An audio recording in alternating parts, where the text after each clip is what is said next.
So Sean Diddy Combs' trial is set to continue today after Cassie Ventura's mother testified that she documented her daughter's bruises and paid the rapper $20,000 after he allegedly tried to blackmail her.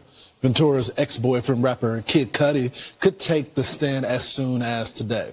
Former prosecutor for the LADA's office and co-anchor of the news on Merit TV, Lonnie Coombs, joins the program. Good morning to you, Lonnie. Thanks so much for joining the program.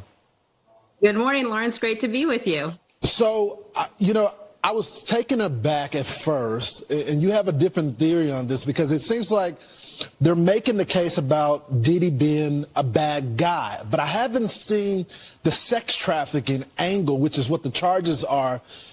You said there's a strategy behind this. Why do you say that? Yeah, so the sex trafficking, the defense is saying, look, this was just an abusive relationship.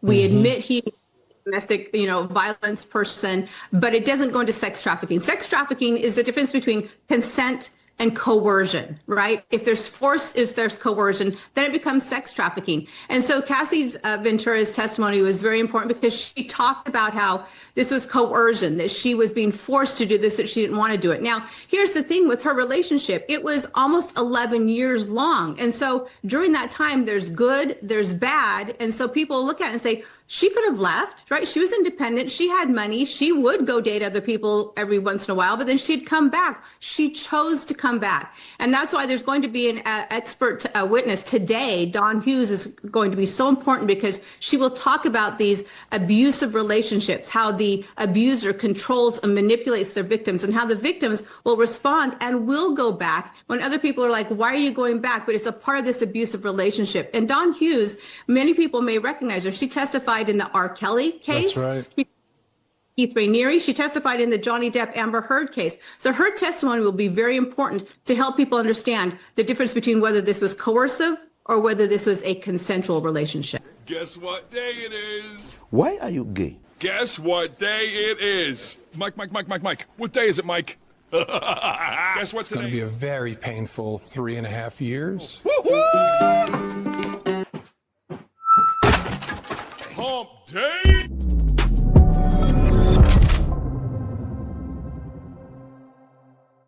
The James Comey sent me, okay? James Comey got me on that. It's going to be a very, very painful 3.5 years for Diddy in prison, or maybe not. Boy, we're going to cover all of it today on the show. You know, James Comey's blaming his wife now for assassinating Trump. Sounds like a new FBI investigation on the horizon. Comey's wife, she's the one behind it. You know, it's always a good guy who blames his wife when he tries to assassinate the president. Really smart. And good Lee Harvey Oswald move there by James Comey. What a scumbag. We're going to cover all of it today with your comments on screen. There we go. Finally, we have the comments on screen. Thank you. Let's let them roll today because we are going to be on a roll today. Barack Obama mentioned at the Diddy trial. Hot damn. We got some experts that are going to be joining us to talk about all of this today, Wednesday, May 21st, 2025. This is going to be a wild show. Get ready. PBD is going to be on the show for the first time. Freaking awesome. James O'Keefe will also be on the program, along with Congressman Ronnie Jackson, who's been the president's physician. Ronnie Jackson knows personally Joe Biden's doctor. He worked for him. We're going to blow the entire thing sky high today. Trump also issuing a dark warning to traitors who covered up Biden's health scandal. Donald Trump's decided to take Biden's side here. Very interesting. Ladies and gentlemen, let's go cook. My name is Benny Johnson, and this is The Benny Show. Make sure that you are set and ready to go for the golden era. We are heading to the White House tomorrow. We'll be bringing you live coverage from the White House tomorrow. We'll be seeing some of the gold ensconces inside of the new Oval Office that President Trump has set up. Can we get a photo of that? Can we get a photo of the new Oval? It's like new Oval Office. The new color. My wife was like, what should I wear today? This morning as we were getting dressed. And I was like, well, you know, you got that dress. She was showing me different dresses. So that one's got gold on it. Go with that, right? It's the golden era. Make sure, ladies and gentlemen, that you are locked in for the golden era. Advantage Gold is exactly who you should be trusting. It's who I trust. They are such a fantastic broker for me to make sure that I'm invested in precious metals. And if you've been listening to me for the last couple of years, well, you'd be doing just fine. Gold is doing great, skyrocketing here, man. There is a brand new bombshell book called Our Dollar, Your Problem. IMF chief economist Kenneth Roganoff warns the U.S. dollar's dominance is under attack. If the dollar falls, your savings are directly at risk. You need to make sure that you are investing with Advantage Gold today. They're giving away a free copy of the book. Anyone who wants one can make sure that they text Benny to 85545 right now. They get a one-on-one precious metals appointment and text Benny to 85545 now. They're also giving away $10,000 in free gold and silver with qualifying accounts. You can move your IRA or 401k into physical gold tax and penalty free. Gold is the number one hedge against the global currency shift. Text Benny to 85545 now. Or go to AdvantageGold.com. AdvantageGold.com. All right, ladies and gentlemen, I just want to, start with Donald Trump. Here's a shot of the Oval Office. This is the ceiling, all right? There's gold on the ceiling. There's gold on the walls was what I was kind of getting to. Yeah, there's like gold. This is a good example. Okay, look at the difference. Look at the difference between Joe Biden's, these are Joe Biden's walls and Donald Trump's walls. It's just ever so subtle differences. It looks like gold member there. Okay, great. Ladies and gentlemen, I want to just begin the program by bringing up this really sad video of Joe Biden. This is Joe Biden right before he was in that photo, in fact, that photo with Donald Trump. Right before he's about to go visit Trump in the White House. Or vice versa, Trump visit him in the White House, right? This is the last time Biden was on video as like kind of doing his like little beach walk citizen thing while resident of the White House. How pathetic and sad is this? Watch him in this very short, it's a 20-second video. Watch Joe Biden trip multiple times as Nurse Ratched, Jill Biden, trots him out onto the beach. Look at Joe. He can barely stand. Nurse Ratched does nothing. It's spousal abuse. Donald Trump sounded off on this. And let's just pop that up, shall we? President Trump saying, yo, listen, like Joe Biden, I feel bad for Joe Biden, says Donald Trump. It was a very interesting tact here. He's saying, listen, Joe Biden was taken advantage of. Joe Biden was never for open borders. In fact, you can go back a couple of years ago and find Joe Biden talking about how we got to build walls on the southern border. It's crazy. When Joe Biden was running for president in 2008, he's like, walls, walls, walls, walls. Joe Biden was never for open borders, says Trump. It wasn't his idea to do the open borders and almost destroy our country and cost hundreds of billions of dollars to get criminal aliens into this nation. It was the people. And they knew that he was cognitively impaired, and they took advantage of him and the auto pen. They stole the presidency, and they put us in great danger. This is treason at the highest levels. It'll destroy our country. Joe Biden and everybody who knew him would never allow drug dealers and gang members and the mentally insane to come into our country, totally unvetted. All anyone has to do is look up his record. Something very severe could happen. These treasonous thugs, they want to destroy our country, make America great again. Hey, Alex, this is going to be the one time on the show that I do this. Can I get Obama saying that he wants a third term? Obama saying, I just need that earpiece, you know? I just want a third term. Because we're going to do a show on Barack Obama. And we're going to talk with PBD, who's done some incredible reporting on the Diddy case and how Obama sort of weaves his way into there. We're going to get into some dark territory today, so buckle up and get ready. But if you're looking for the people who ran the Biden auto pen, if you're looking for the individuals who were surrounding Joe Biden, like a nucleus in order to take advantage of him, like a crime family, then look no further than Barack Obama. It's Barack Obama who bragged that he wants to have a third term where he just runs the presidency with his people installed. And oh, by the way, go do a real quick personnel check.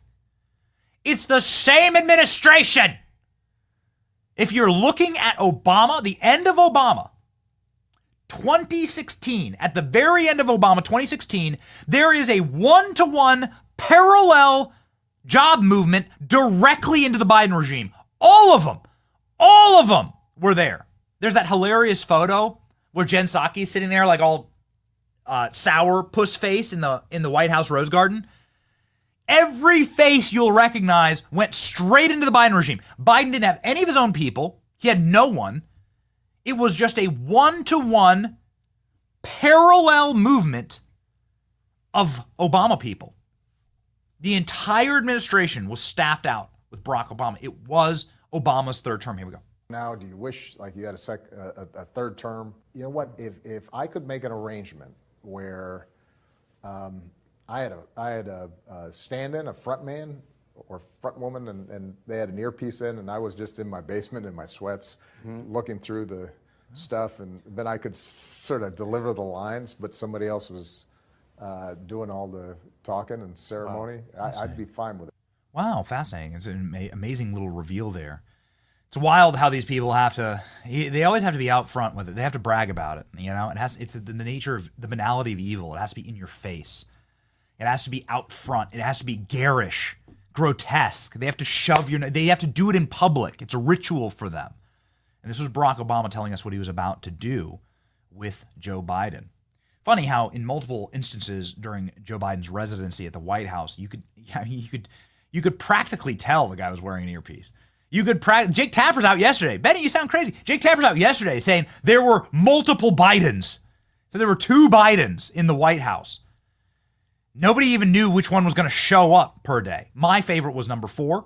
Some people are some people really like Biden number 7. My favorite was Biden number 4. There are different Bidens. It's kind of like a Baskin Robbins, okay? Who was going to wear the Joe Biden skin suit that day and come on out? But Barack Obama had an earpiece in every single one of them. And now the chickens have come home to roost for Barry. Let's start with an interesting video here. You know, because it's wild. Talk about being able to predict the future. You really can if you pay attention. If you pay attention, you can predict the future. And we're going to get into Diddy's sex slaves that were out to warn Donald Trump that a cabal of Satanists run by Barack Obama were out to kill Donald Trump a la JFK on a live TV execution. Because we have that tape, and we're going to play it for you. It's wild. This was a warning made in 2018. 6 years before they literally did that. It's insane. But I want to first begin with somebody who knows Diddy really well. A rapper and recording artist, a mogul inside of the rap industry who's worked with Diddy for a long time. His name's Reggie Wright Jr. And there's a little clip that nobody's really played, nobody's really watched from a podcast way back in the day. And way back in the day, what I mean by that is 3 years ago, when these kind of claims seemed utterly insane. And again, we're going to cover the Diddy sex slave deposition, where if we were paying attention at the time, we would have known about everything that was about to happen to Trump and our nation 8 years ago.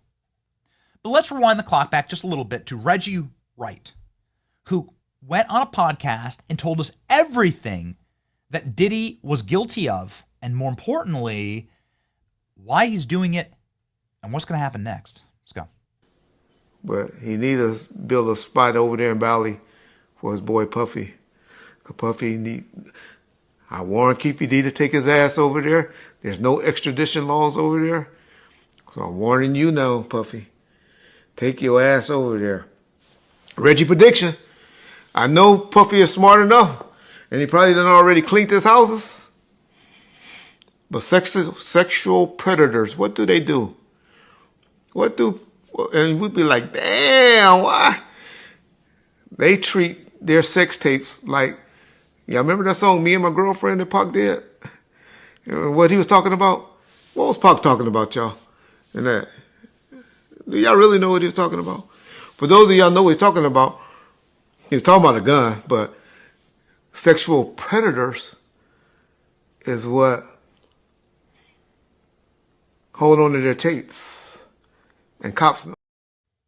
Sexual predators hold on to their tapes. This is their get out of jail free card, he says. Again, this would be in line with our current news cycle here in May of 2025. That video was recorded 3 years ago. He's saying that Diddy not only is a sexual predator, but that he's using his tapes in order to get out of jail. Diddy's bodyguards say there are tapes of politicians at freak-offs. Claim that the rapper learned how to engage in this behavior from other moguls. Oh, really? Well, because when you break it all down, the Diddy operation, well, it's the same thing as the Epstein operation. And we've done ad nauseum. We've covered that. We're going to continue to cover that. But what's become obvious and apparent was that the Epstein operation was an op by the CIA and the world's most powerful people in order to get compromat and compromising material and to get a little club going of people who they could control. The royal family, prime ministers, heads of state, senators, presidents. That was the Epstein op. It was probably clandestine. Probably had a little bit of British intelligence, French intelligence, Israeli intelligence sprinkled in there. The nexus of that was centered on the CIA. And if the Epstein op was so successful that you were able to entrap a lot of the world's leaders and then control them, why not do that here? In the nexus of power in celebrity, Hollywood, the music industry. A lot of these people really move culture and can be then controlled. Diddy was the Epstein of the music industry, and politicians knew it, and politicians protected him.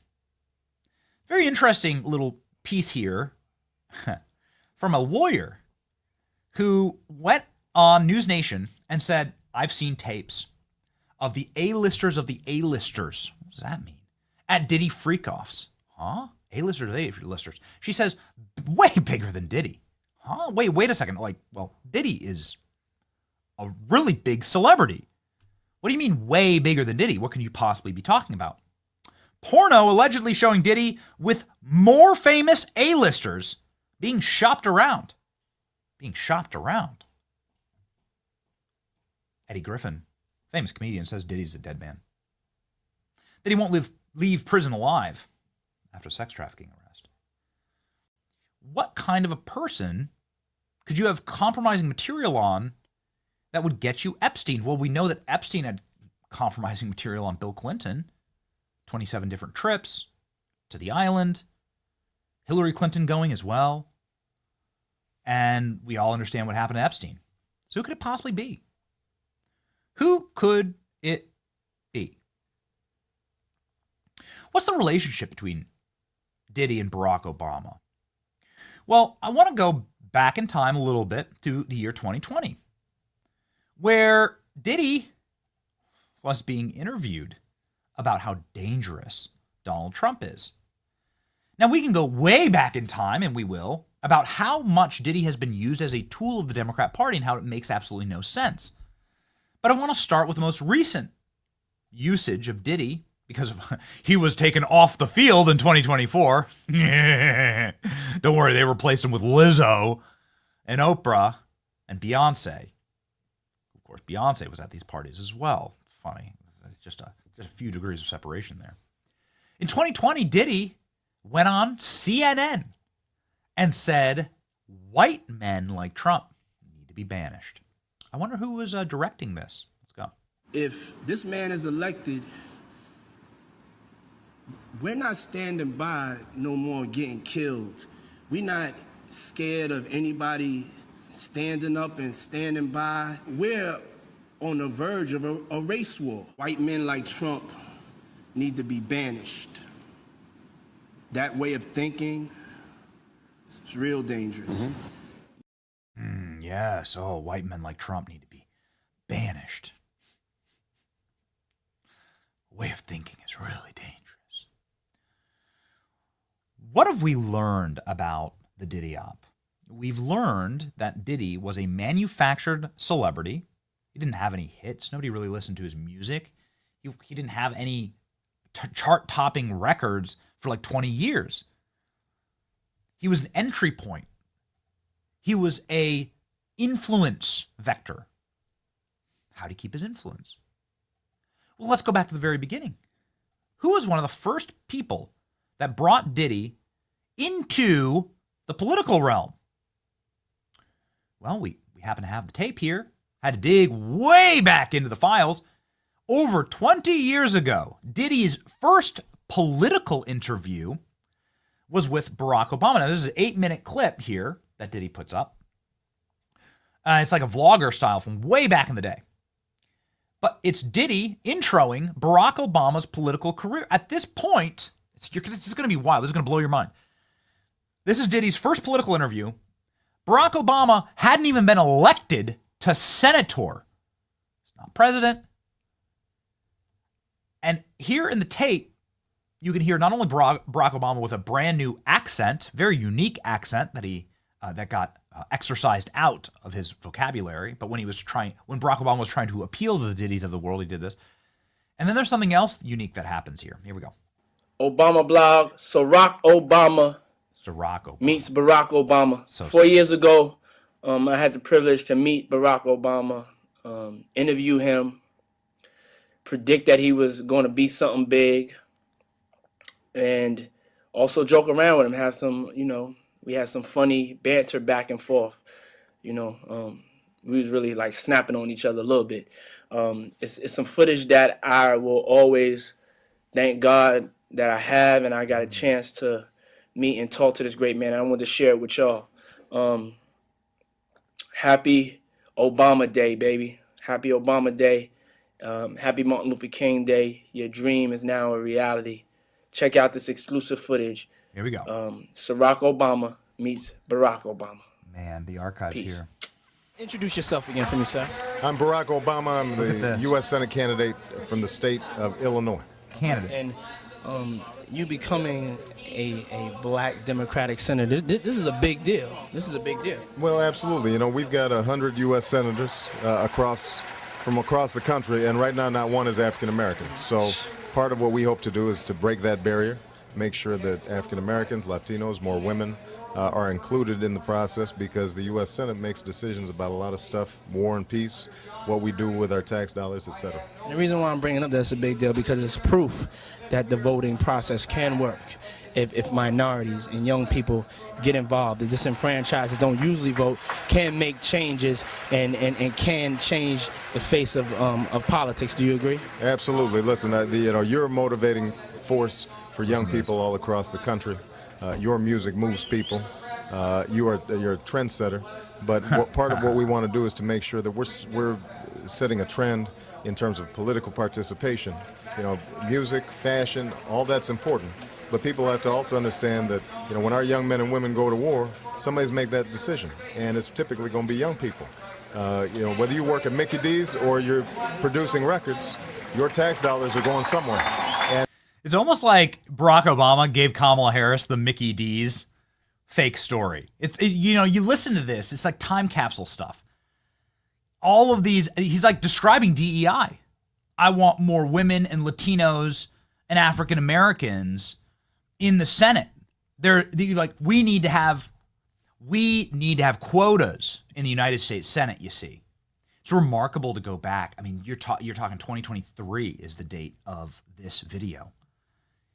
And you're hearing Barack Obama, who has, of course, very mysterious and very suspicious connections to clandestine agencies, worked for USAID, worked for CIA cutout agencies, Barack Obama in his young life. You have like the talking points here. It's perfect. You're so influential. You can move people. We're going to make sure that you can affect culture. You can see the nexus of it all starting here. And then there's one final little creepy thing. And the reason why we played this is because Diddy talks about how much fun he had with Obama. What an exciting time it was for him. The way they close out the video is Diddy talking about how glistening Barack Obama is. This will come up in just a second, but here we go. All these speeches, all these conventions. thank you. And I just want to say how much I appreciate Puff Daddy for doing the kinds of work that he's doing, because he doesn't have to do this. But this is part of what is important about giving back. Since we applaud you, and I want to apologize for not sweating, but I do this so much. I'm so cool. I just want y'all to see everybody I'm interviewing is sweating. I'm not even touching my brow. I'm so cool, and I want to apologize. I ain't trying to make you look bad or nothing like that, but I'm just so cool. We T-shirt. I tell you, if he was wearing one of those fancy designer clothes he's designing, he'd be sweating just like me. Look at how much you're glistening. Look at how much you're sweating. What have we learned on the Diddy trials here? That these multi-day freak-offs, Diddy was obsessed with how sweaty people were, with how glistening they were. It's utterly repulsive. But it is what we're learning in the trial.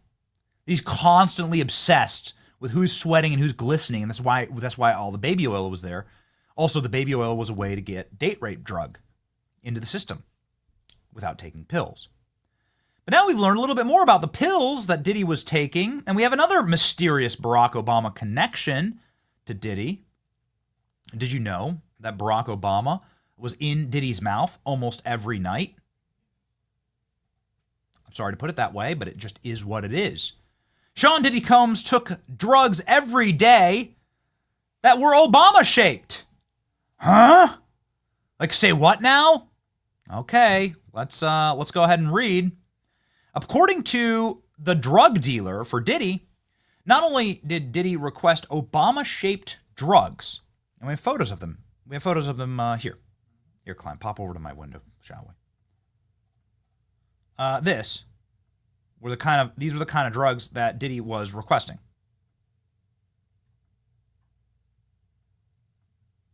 There we go. Sorry about that. Okay, this is in the federal record now, right? They were able to get these, but then also in the federal record is Diddy's drug dealer. This is from a court report right here, the Inner City Press. This is the U.S. attorney asking Diddy's drug dealer, did you meet with a lot of people? Oh, yeah, absolutely. Even former presidents. Which former president? Barack Obama. Oh, okay. Change the subject. Seriously, that's why I'm angry that it's not being televised. This is the transcript from yesterday. Did you ever pick up drugs for Combs? Oh, yeah, all the time. This and that and this and that. The federal government, as soon as they found out that Diddy's drug dealer met with Obama, like, let's cut it all off. Sean Diddy Combs took Obama-shaped drugs every day. That's really peculiar, when you start really breaking it down. It does seem extremely strange.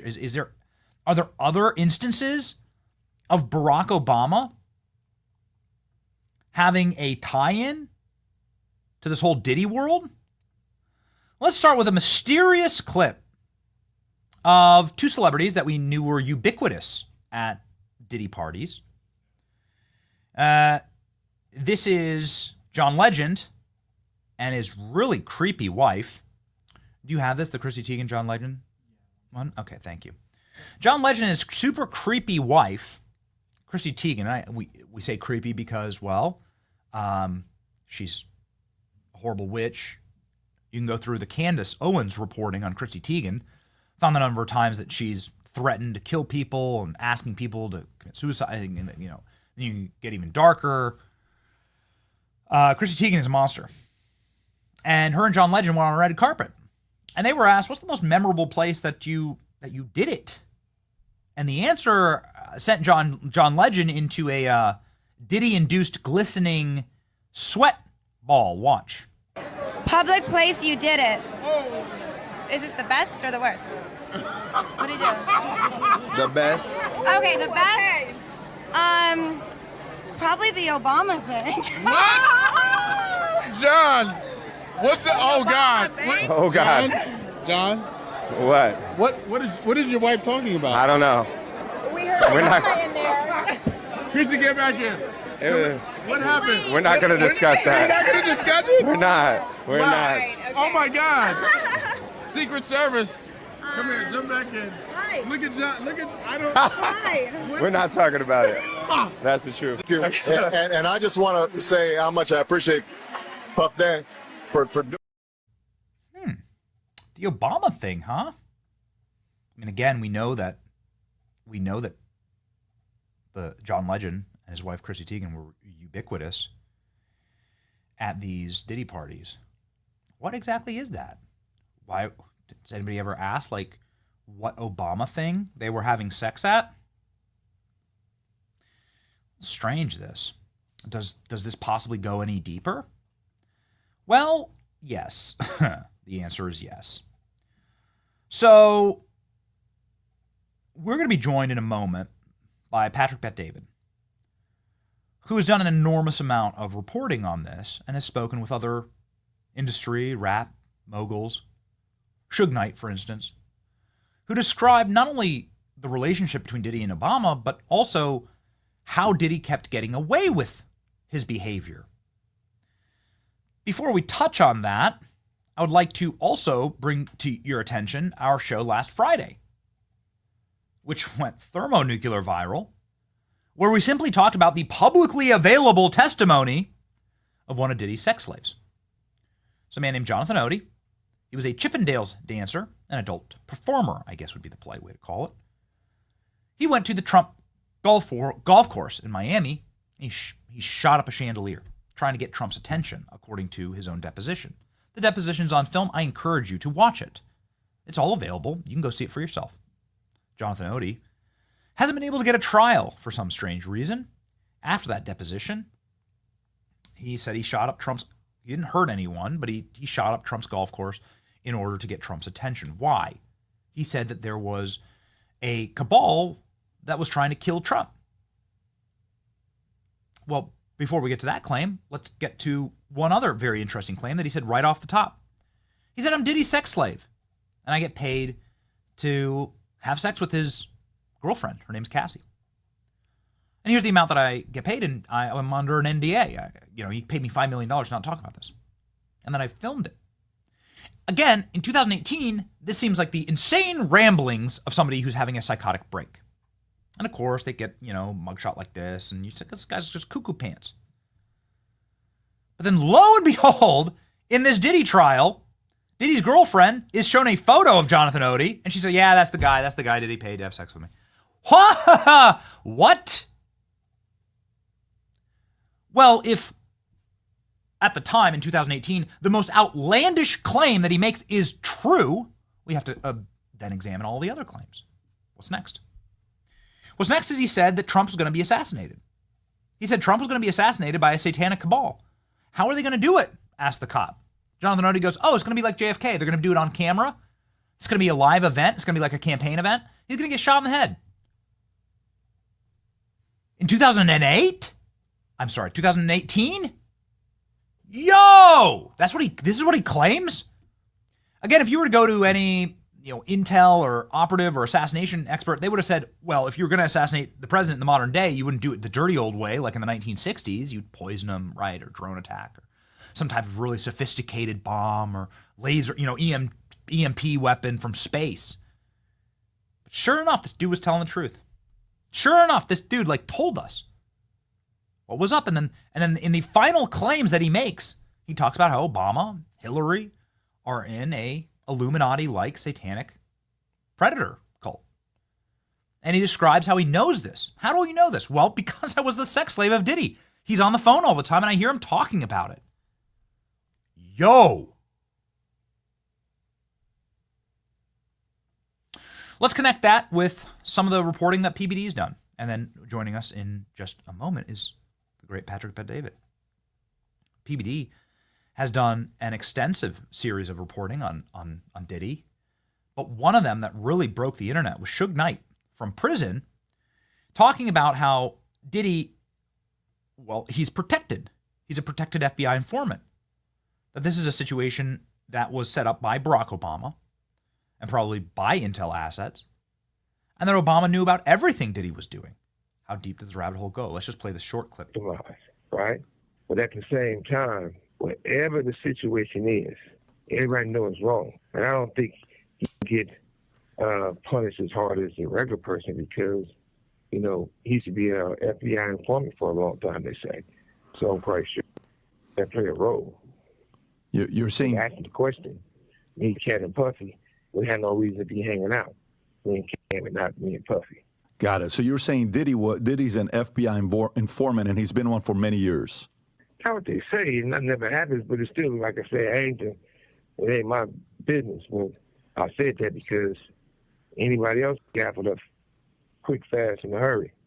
But, the most important thing about this is that with me, you got some people will have a opinion on something that either they weren't a part of or they weren't there. And I never want to be that type of person. We want to get to Patrick here, but in extensive series of other interviews, Suge Knight has said, yes, Obama was at these freak-offs. Yes, Obama was at these parties. Yes, Obama and Diddy were close friends. Obama protected Diddy. Diddy was a protected FBI informant. He was a Fed. Everybody knew he was a Fed. And he was doing these as clandestine operations in order to get compromat on some of the most powerful people on earth. He was the Diddy of the music. He was the Epstein of the music industry. Actor Terrence Howard said on PBD that every celebrity that attended Diddy's parties lost their man card. Ooh, boy. How dark does the rabbit hole go? Well, ladies and gentlemen, welcome to the program, the great host of the PBD podcast, Patrick Bet-David. Let's ask.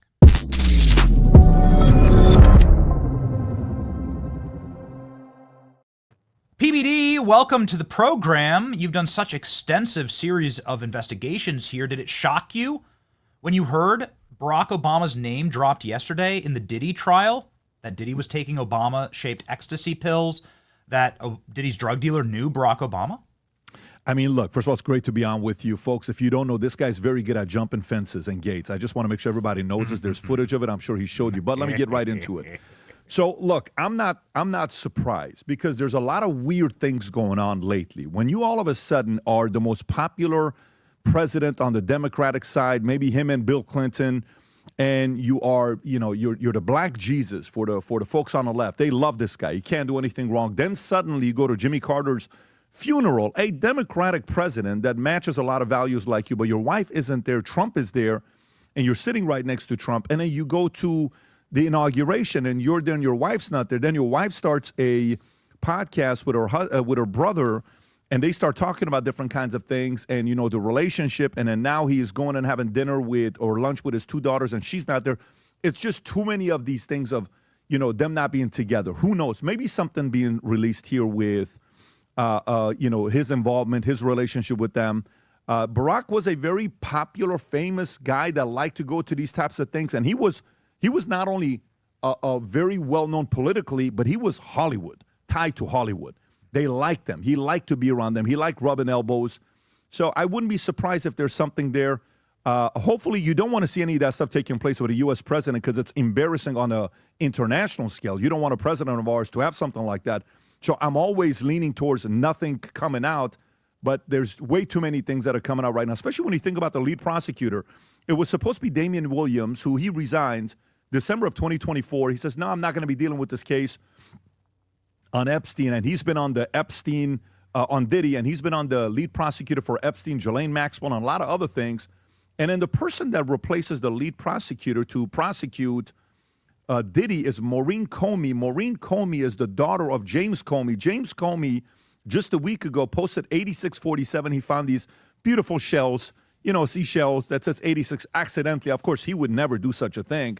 And he posts these 8647 shells, and then his daughter is the lead prosecutor for Diddy, and Diddy has all this information to other people. So look, either one of four things is going to happen. Either Diddy is going to be O.J. Simpson 2.0. He'll be free, and he'll be out there saying, I told you I never did this. This was all fake news, and he's going to go through that play. Either he's going to commit suicide, because this is typically a pattern of what happens when you have this much intel on them. Either he's going to be a Ghislaine. Well, you'll be in jail for a long time, and you have to stay quiet and can't talk to anybody, kind of like Ghislaine is right now. Nobody knows what's going on. Or he's going to go to jail for the rest of his life, and it's going to be nasty. It's going to be public embarrassment. And if that happens, you're going to have 200-300 other celebrities and politicians that'll be on that list. So the likelihood of number 4 happening is slim, because if that happens, a lot of people lose money. A lot of people lose money from concerts, next album, next movie, next this, next that. So they're probably not going to happen. It's one of these 3 that's going to be taking place. And it's going to be interesting to see who has more control and protection over him. He had protection when he had Ciroc, when he was dealing with Diageo and all those guys. They had protection with him for 17 years when they did business. And originally, they were selling 40,000 cases a year of Ciroc per year. They bring him in. Diddy takes it to 2 million cases sold in a year. It's like, hey, man, I'm making a lot of money. Another drink comes in. Another drink comes in. What about if we do this? Then there's a falling out. Then there's him suing them. And then he loses that protection. And there's a settlement that happens quietly behind closed doors. And a matching of that happens January of last year. Then March, sequencing comes out. Then May, you see the investigators in Miami and L.A., his home. And then Cassie negotiation. It's just very interesting on certain set of events that maybe he offended the people that protected him all along, thinking he's bigger than them, and he's not. So it is amazing, the reckoning that's happening right now, whether it's with Epstein or with Diddy. Do you see the similarities? Your reporting has brought together some similarities for sure on this. Do you believe that Diddy was working for Intel? Well, if you go in and see what Suge Knight said, when Suge called in from prison and we did the call together, it was 6 collect calls, 15 minutes each. He said, nobody learns a behavior like this. This is taught. So who could teach him about being an informant? Well, Diddy's father was an informant when he was working with Frank Lucas. If you've ever seen the movie American Gangster with Frank Lucas, that's played by Cuba Gooding Jr., Frank Lucas played by Denzel Washington, and Cuba Gooding Jr. played somebody else. But Frank Lucas was a guy that was a boss. He had $275 million of cash at one point. Eventually, they caught him. And the story has it that Diddy's father was an FBI informant, leaking a lot of information to the FBI about these guys. So genetics, you can learn from there, right? Clive Davis, first deal he does with Diddy, according to research you could do in 1993, at 23 years old, Clive gives him $1.5 million to get his career going with his record that he started signing Biggie, signing, all these other, Little Kim, all these guys. That was with the help of Clive's $1.5 million. Some say there was something giving in return. And then obviously later on when he wrote his memoir, Clive Davis came out and said, look, this is the first time I'm ever saying this publicly. I am bisexual. I hope this makes people feel comfortable that it's okay, that you can talk about it openly. So that's Clive Davis, bisexual, that offer $1.5 million, kind of weird. Later on in 1998, Clive signs a $50 million contract, a deal that they do. You can research this on your own as well. With Diddy, $6 million, I think, was up front, $700,000 salary per year. $2 million studio that he builds from, and obviously from there, Diddy takes off. Who knows what happened behind closed doors? And even if you go back a little bit, some strange events happened when Diddy was going to school at 13 years old. At this one high school he was going to, the reverend, 2 people that were working there, one's name is Brady, both of them end up getting accused of raping and molesting 3 young boys. We never found out who the 3 young boys were. This is simultaneously at the same time while Diddy was going to that school. One of them ends up going to prison. I think he does 8 years, comes back, and ends up going back to a Catholic school. And the other one is like, no, I didn't do anything. He's acquitted, and then later on gets judged again for it. So again, these types of behaviors, you're going to pick it up from somebody, some kind of bad influence, somebody that taught you how to be an informant. Nobody wakes up one morning and just becomes Diddy. There's a lot of things that taught you, could be trauma, could be bad habits, and you're like, look, if this works effectively on me, I'm going to use this exact system on other people. And maybe he did. So we now have an enormous amount of evidence that Diddy, of course, was a degenerate cuck, that he would pay these sex slaves to engage in all of this activity at his house. Do you see that we're going to get any evidence that's going to reveal a broader scheme here, that this was part of a blackmail operation? Or do you think they're going to, with Maureen Comey, which seems like PBD, it seems like the craziest conflict of interest I've ever seen in a courthouse, that her dad's calling for the assassination of Trump, yet she's allowed to continue her job at the DOJ. I can't get a straight answer from anyone from the DOJ that comes on the program about that, but man, it's very interesting. Ed Martin was on. I'm like, he didn't even know Maureen Comey worked at the DOJ, so I don't understand it. But anyway, her connection to the Epstein case, the Ghislaine Maxwell case, and now to this case, it seems like what the federal government is trying to do is put a massive lid on this. What's your reading on the trial as it's gone so far? Well, look, it's look what happened with all the guys that said the day one, I'm going to release all the Epstein files, all the this and all the that and all the this. And then they go in and it's like, I saw this stuff. There's nothing there. He killed himself. He committed suicide. You're like, wait, what? And these are friends of ours. These are not people that we're not supportive of. We're excited for them. They do great work. But, something happens when you get a certain job at a level of clearance that the rest of the world does not have access to. We don't know. We can speculate and say what happens when you walk into that room after you get a job. There's a briefing. Let's talk about Epstein. You not got the job. This is a big job. How important is it for you to make sure America stays free as the greatest country in the world? Very. Well, guess what? There's a few things you have to do now that you have this job. You're going to get a briefing from 5 people that are going to come in. They're going to tell you exactly what intel we have and why it's important for us to make sure the story stays aligned, because we have enough inventory to hold 220 very powerful people in the world hostage. And if we don't, and we can't blackmail them, then guess what? A lot of deals are not going to get done. And one of our assets, that's another, secret intelligence agency, has also a lot of assets on this that could expose their relationship and their history, and we can't do this right now. And you need to be aligned with that. Can we count on you doing that? Yes, sir. All right, great. Here's what we need you to say to the media. I foresee a conversation like that taking place. Now, by the way, I'm not telling you that's what happened. That's one of the 3 cases, because one is what? That's exactly what happened. Epstein killed himself. Nobody believes that. Nobody believes that, right? The other one is they're coming out and lying on behalf of the government because that's what you're supposed to do. Let's just say for some of these guys that are going on the inside, and to them it's not lying. They're not at the level that they need to know, because if they had access to the information, they're probably going to do the same thing as well. Or number 2 is, you just don't have a lot of information, and they kind of showed them some stuff to confuse them. Let me bring you back to Diddy here. So the model, look at the model. Look at what the model is. So Epstein, Diddy, what is the model? If they go and they get a massive chip, I don't know how many terabytes it was, 9.5 terabytes of content that they have. What's in there? What videos is it? What footage do you have of who? And who has that? Who has seen it? Who's gone through it? Who has taken inventory of it? Who has access to it, right? What celebrities are in there? What do we know about these different people? What do we know about Leo? What do we know about, you got Bieber? What do we know about all these athletes? What do we know about LeBron? What do we know about politicians, whether it's Obama or others? What do we know about all this stuff? And what can that level of disruption be? Because if you go into the 80s, and remember what Rudy Giuliani did when he went after the mob, and a Rutgers professor gave him a way of doing it, which is the RICO law, and they go and do that, then they go after him because you couldn't directly get him, and you see 244 men walking like this arrested with handcuffs, and you're like, wait, what just happened? Who was just taken down? Are you freaking kidding me? I thought J. Edgar Hoover said there's no such thing as this is serious? This is actually happening? I never in a million years thought this was going to happen. Well, it happened, right? But that's mob New York City. It's a small little place.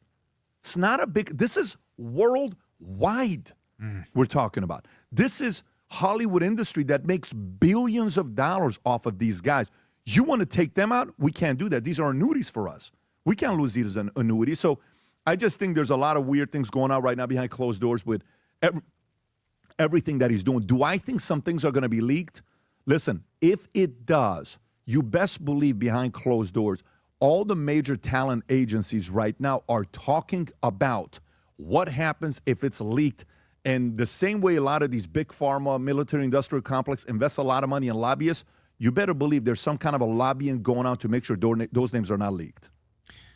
So the easiest way, obviously, to get rid of evidence would be to just kill it, right? And you solve the problem. Dead men tell no tales. And you said that maybe this would be an option for Diddy. Eddie Griffin, famous comedian, said Diddy's not leaving jail alive. There's no way. I know what he knows, and there's no way he's leaving jail alive. Cash and Dan made a ton of news saying that Epstein killed himself. Even Alan Dershowitz was on the program PBD yesterday, and he's like, I don't believe it. I was Epstein's lawyer, Dersh says. I don't believe it. I don't believe that he was able to. I don't think it's physically possible for this to happen. And so, you put the pieces together and you start asking, well, okay, who is the ones doing the killing? And who are the ones that are powerful enough to either create the evidence where Cash and Dan would say, okay, well, we've seen doctored evidence and this is now what we believe, or there's a level they can't get through, right, to get the real evidence. And then it goes along very nicely at the same time with Donald Trump publishing the Hillary body count video from this past weekend. And I'm sitting there going, wow, this is like the perfect show to have PBD on, because he's done excellent reporting on both of these topics.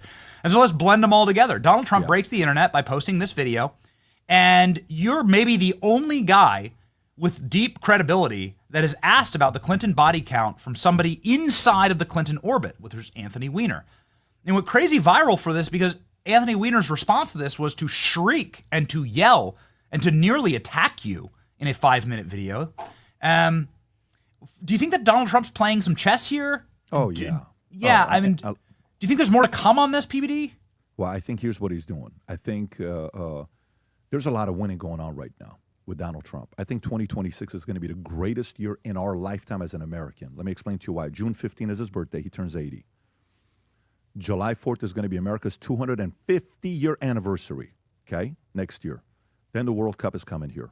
The world is going to see why America is getting the most ever FDI, foreign direct investment, into this country more than any other country ever in the world.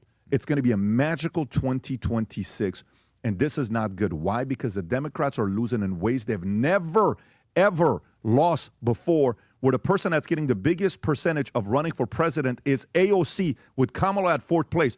The establishment has lost control of their voters. Their voters, they don't have control over them anymore. They used to think they owned the black vote. They've lost the vote they controlled all these years. They lost the black vote since, 1964, when we talk about the stories of what happened then with LBJ, and 1960 when they lost the black vote because of Barry Goldwater. They've lost that vote. They've lost the manipulation side. They don't have that control anymore. This guy's coming out saying we're going to put no tax on tips, no this, no tax on Social Security, no tax on overtime. Are you kidding me? There's so much winning going on right now for him that is a very, very bad look for everybody on the opposite side. The concern they have is this is not going to be a 4-year run. Look at the things that Trump is doing. He talks about the Golden Dome that he's building, right? The Golden Dome, we're going to start off with $25 billion. It's going to end up costing $175 billion. Canada will also be contributing because they're getting the safety from us, because we know Canada's military expenditure is roughly 1.2%. Mexico's is 0.7%. Ours is 3.5%. Why are we giving protection to Canada without them paying in? So he is telling them, hey, you got to pay for this as well because we're protecting you. Then he's saying the Golden Dome will be ready at the end of my term. Why is he saying that? That's very, very intentional that it gets ready by the end of his term. I'm not going to go speculate anything, but it's going to be at the end of his term for a certain specific reason. So then afterwards, if it's not him, it's JD. If it's not JD, there's a long list of capable people that may run in 2028. This may be a 12-year thing that they do, just so you know that. This may be a 12-year thing. So you go to the 86-47 with Comey. So Comey wants to say 86-47? Really? Who's Comey talking to? Who's Comey close to? He's very close to Clinton's. So you put 86-47. Then you apologize. Then you want us to believe that you didn't know what 86 meant. The director of FBI doesn't know what 86 means. Yesterday, in the middle of the podcast, I type in ChatGPT, should the director of FBI know what the number 86 means? Yes, he should know as a director of FBI. He knows exactly what 86 means. And he says no. Then the book signing and all this stuff, it's a shit show for him. Then Trump sits there and says, maybe he got some intel. Again, speculation. He got some intel. He's tied to Hillary. He goes straight after Hillary to put her in her place. Hey, you keep talking shit. I'm going to keep showing this to the world and reminding everybody who you really are. Then he goes after Kamala. Then he goes after Obama. Then he edifies Biden, because you never go after a dying man. Never. The ability this man has to understand EQ, timing, and poking. And he says, I never believed that the Joe Biden that we knew would ever be for opening up the borders. We know he would never be for that. What? So now you're trying to link it back to what? AutoPen? Because you want to let the world know that somebody else was running America when Biden was not capable, because he's had this prostate cancer for 5 to 10 years. Even News Nation and MSNBC brought doctors on, and they told Morning Joe, they told News Nation, this is not a new thing. For somebody to have, prostate cancer, this probably happened 10 years ago, 5-10 years ago, and they've known about it for all these years. They just not leaked it to the public. So who was running America? Was it Jill?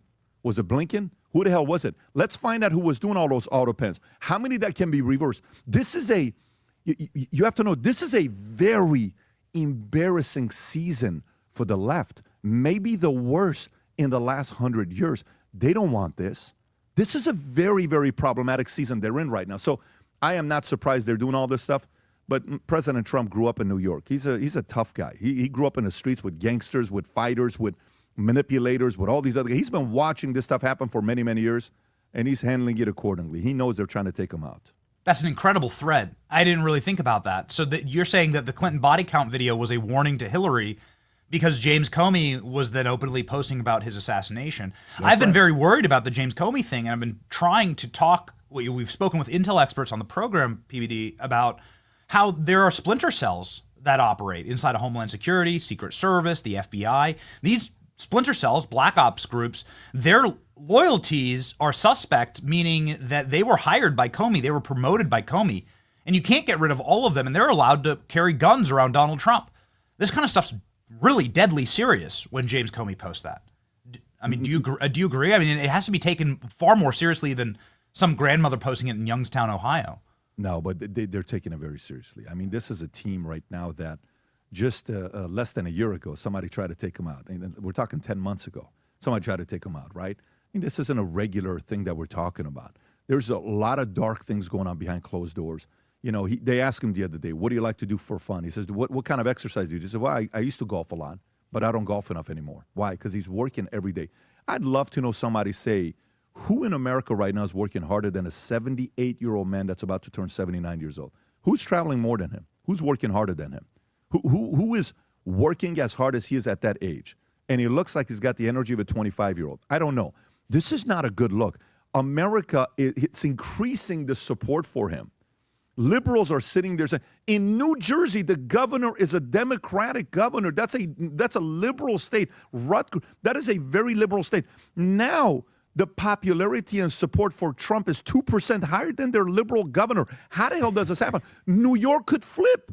New York could flip red. This is a very scary season. I got a call yesterday from a few different people saying, hey, Pat, you know, what can we do for you to come back to California and run and do governor? I'm like, look, first of all, I'm not coming back to California. I'm living in Florida. I love where I'm at.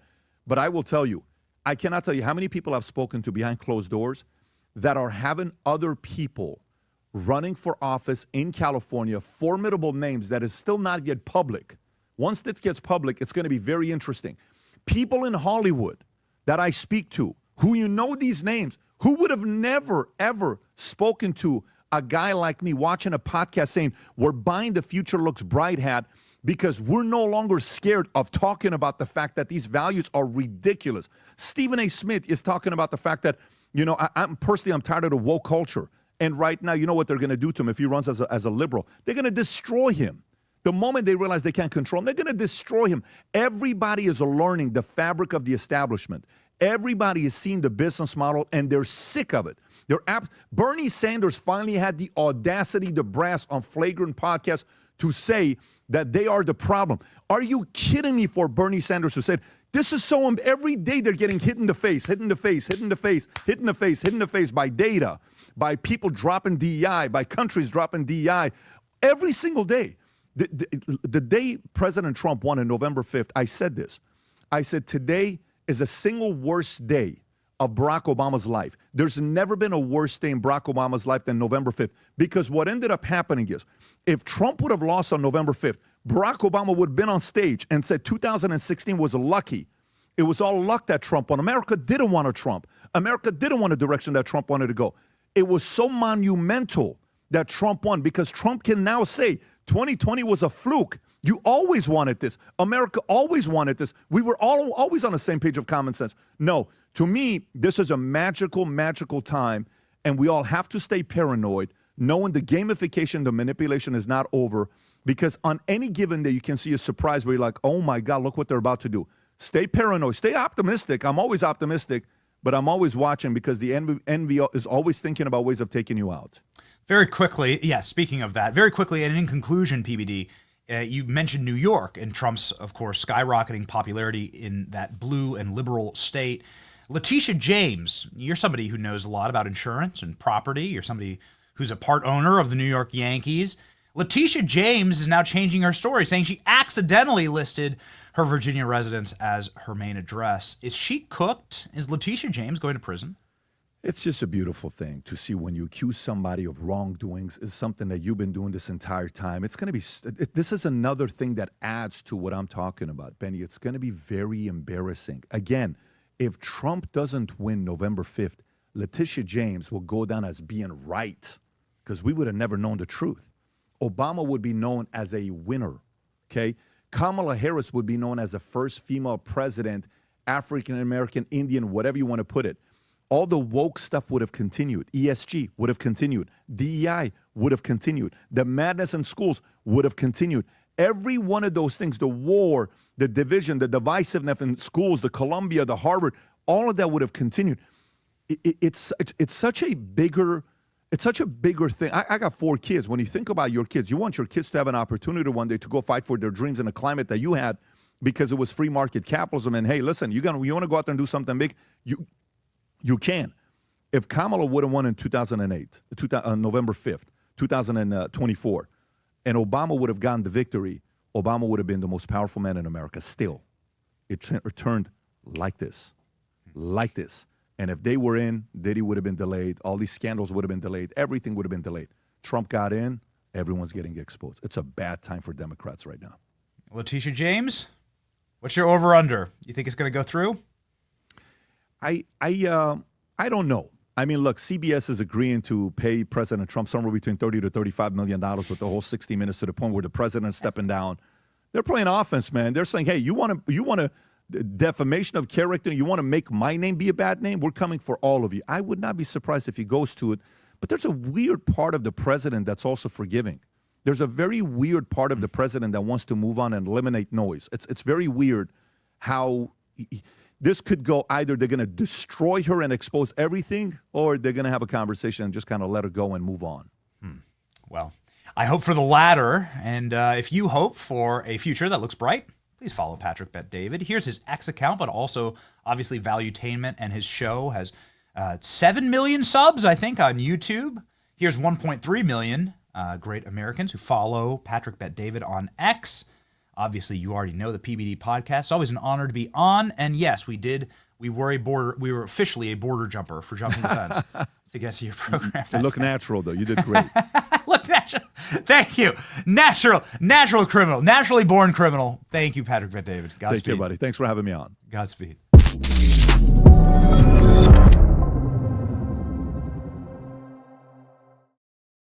Rocking and rolling. Come on, baby. Let's freaking go. What a crazy timeline, man. What a crazy timeline. We don't have enough. We don't have it. We have to get to the president's doctor. First off, love PBD. I have to get to the president's doctor, Ronnie Jackson. He'll be joining in just a moment. The president's doctor, the doctor for President Obama. Talked a lot about that on the program. Maybe he knows something. And the doctor, obviously, for President Trump. He's now a congressman. We can't wait to ask him about Joe Biden. There's so much about this Diddy story that we're just going to have to take more shows to unpack. We've been covering it on the channel. But this Jonathan Odie sex slave deposition, which, again, we've played on the show, we've covered on the channel, and we've posted it on X, this is bombshell. We're efforting to try and get him on the program. There's ways to call people from jail to get them to do interviews. I mean, geez, Candace has a whole interview with Harvey Weinstein up right now. And PBD's interviewed Suge Knight from jail. We're going to do our very level-headed best to try and crack this code here. And so let's go speak to the source. See, he's been waiting for trial for 7 years. Is that normal in the state of Florida? It's like they've done a clampdown to stop this man from going public. So we're going to focus on it. And our spider senses were up when we saw Barack Obama's name drop time and time again in the Diddy trial yesterday. Ladies and gentlemen, stay healthy. Some of this stuff may cause you to have higher blood pressure than normal, have your heart palpitate a little bit to uncover sort of the evil of the country. I have naturally high blood pressure. 120 Life is who I trust in order to make sure that I get that under control. It's also something that is, quite addictive. 120 Life. It's delicious. Comes in a little bottle. My kids love it now. I posted a photo of my kids drinking it.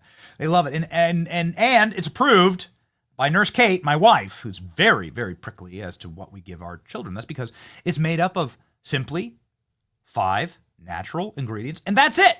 That's it. That's what you'll find on the label. But these ingredients are scientifically tested to lower your blood pressure naturally. And it's great, man. It gives me extra energy. 120 Life doesn't just help manage your blood pressure. It's beneficial for all types of medical maladies, including diabetes. It can really help you manage things naturally and leaves you feeling great. 120 Life has been endorsed by 750 different doctors. It's used by millions of Americans to help naturally manage their blood pressure. 120 Life can provide visible, measurable changes in your blood pressure. That's why they have a guarantee. Their guarantee is that if you don't see a decrease in your blood pressure in 2 weeks, then you get a full refund. That's a lot of confidence in the product there. For a limited time, try 120 Life and save 20% off. Just use the code Benny at checkout. 120 Life. 120 Life offers a risk-free trial. That's a guarantee. Go for it, man. Go to 120life, Life.com, and use the code Benny. Save 20%. There's nothing to lose except for your high blood pressure numbers. 120life.com. Use the code Benny to save 20%. Okay, ladies and gentlemen, enough about my health. Let's move on to the health of the man who was LARPing as commander-in-chief of the nation. He was the resident of the United States of America. His name was Joe Biden, somebody who knows a lot about Joe Biden, and his medical history would be, I don't know, the White House doctor. And the White House doctor for Joe Biden's boss, his name is Ronnie Jackson. Ronnie Jackson is now a congressman from Texas, and we're honored to have him join the program now.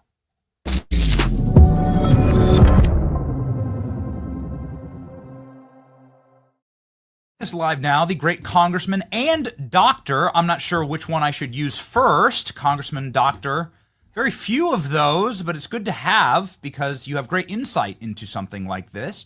Nobody wants their country to be led by someone with terminal cancer. It feels like that's one, unethical and immoral to the individual with terminal cancer, but also to the American people to keep that information from us.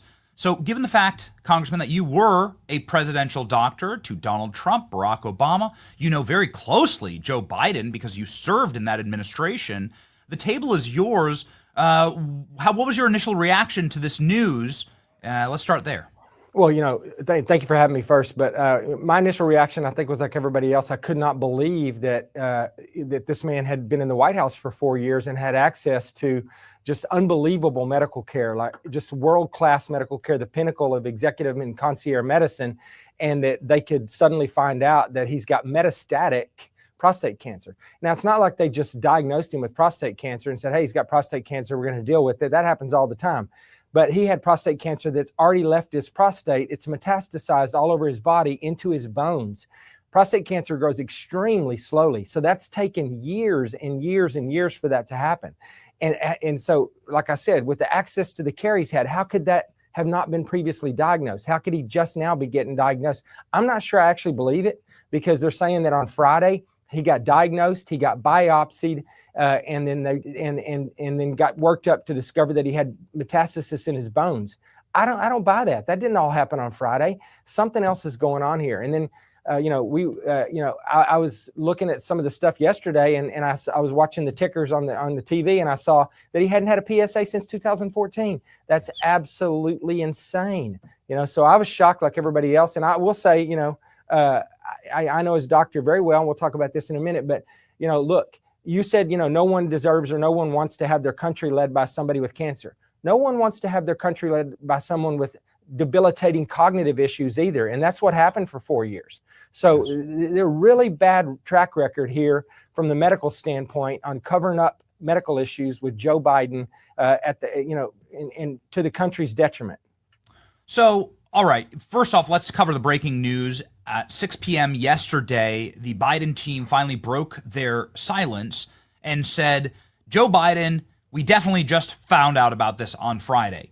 He hadn't had a very simple clinical test that cost about $1.50 that would have showed us that he had terminal prostate cancer, Mets to the bone, since 2014. Would you consider that malpractice, doctor? That's absolutely malpractice. 100% that is malpractice, especially in the setting I just described. He's the president of the United States. People can talk about guidelines all they want. Those are guidelines. They don't dictate how you practice.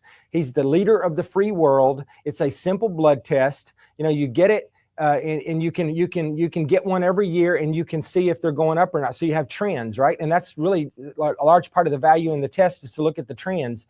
Suddenly, it's still within normal range. It went from 2 to 4. Why did it do that? And you work it up. He has access to, he could have got MRIs. He could have got, he could have got ultrasounds of his prostate. There's 1,000 things they could have done if he had an elevated level to further work that up. there was no danger in getting the prostate, getting a PSA done and checking his prostate in that manner. They should have been doing that. They probably should have been doing digital rectal exams and other things too to screen in someone his age. Now, there was a mention also I found interesting. I saw that it was mentioned that in 2019, right, that was right before he became president, that Dr. O'Connor reported that he had an enlarged prostate, and he called it benign prostatic, hypertrophy. He said he was being treated for that, right? An enlarged prostate in 2019. But despite the fact that he had an enlarged prostate and he was having urinary symptoms probably at that time was probably what drove some of it, he still didn't get a PSA done. He still didn't get worked up for prostate cancer. So he probably had prostate cancer then. I mean, almost certainly he had prostate cancer then. And, and they observed his prostate was big and did nothing about it. Nothing. This is complete malpractice. Congressman, as I have referenced, and we're so thankful for your insights on this program, as you have come on over the past 4 years consistently to describe these problems from afar. But you used to diagnose up close. In fact, Kevin O'Connor, who's been Joe Biden's longtime doctor, also business partner in the Biden crime family. Unique to hire your business partner to be your doctor and physician. Seems like there should be a degree of separation there. But let's just talk about Kevin O'Connor. You knew him at the White House because you were the doctor for Barack Obama for the majority of his presidential term. This is correct, right? I have the timelines right here. That's absolutely right. Look, Kevin O'Connor and I both got to the White House almost at the same time. He showed up about 6 months after I did in the Bush administration, in the last part of the Bush administration. And then whenever the President Bush left, he moved over and became the physician to the new vice president, which was Joe Biden, and I became the physician to the new president, which was Barack Obama. Technically, he worked for me. I signed his evaluations and stuff for most of his career there. Now, he's not a very, this doesn't surprise me. He's not, I wouldn't consider him like a very highly competent doctor to start with, right? I had a lot of issues with him. There were periods of time where I probably should have got rid of him, and I didn't. And the reason I didn't was because he was part of the Biden family. I mean, he was beloved by Jill Biden, by Joe Biden. If I had tried to do that, it would not have worked. I would have just been told that's not happening, right? So anyways, he's extremely loyal to them. Like you said, who knows? He's probably been involved in some of their business dealings since he got out. I don't know the answer to that for sure. I think actually so there's some committees here in Congress that are looking into that, and we may find out answers to those questions later on. I hope we do.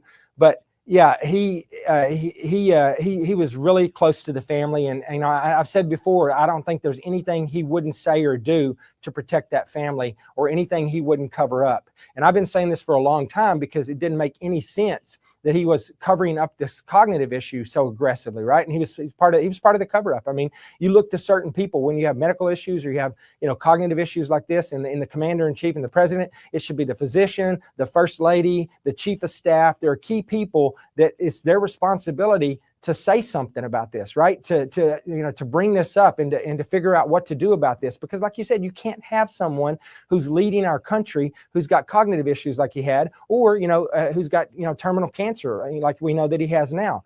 And so I'm really disappointed, and I think I was going to tell you also, I was going to make the point, and I've made this point a little bit in some of the stuff I've said. People have said, well, look, what about the White House? The White House Medical Unit dropped the ball on this. The White House Medical Unit did not drop the ball. The White House Medical Unit is a phenomenal medical unit, and they have unbelievably great doctors, nurses, PAs, medics, corpsmen.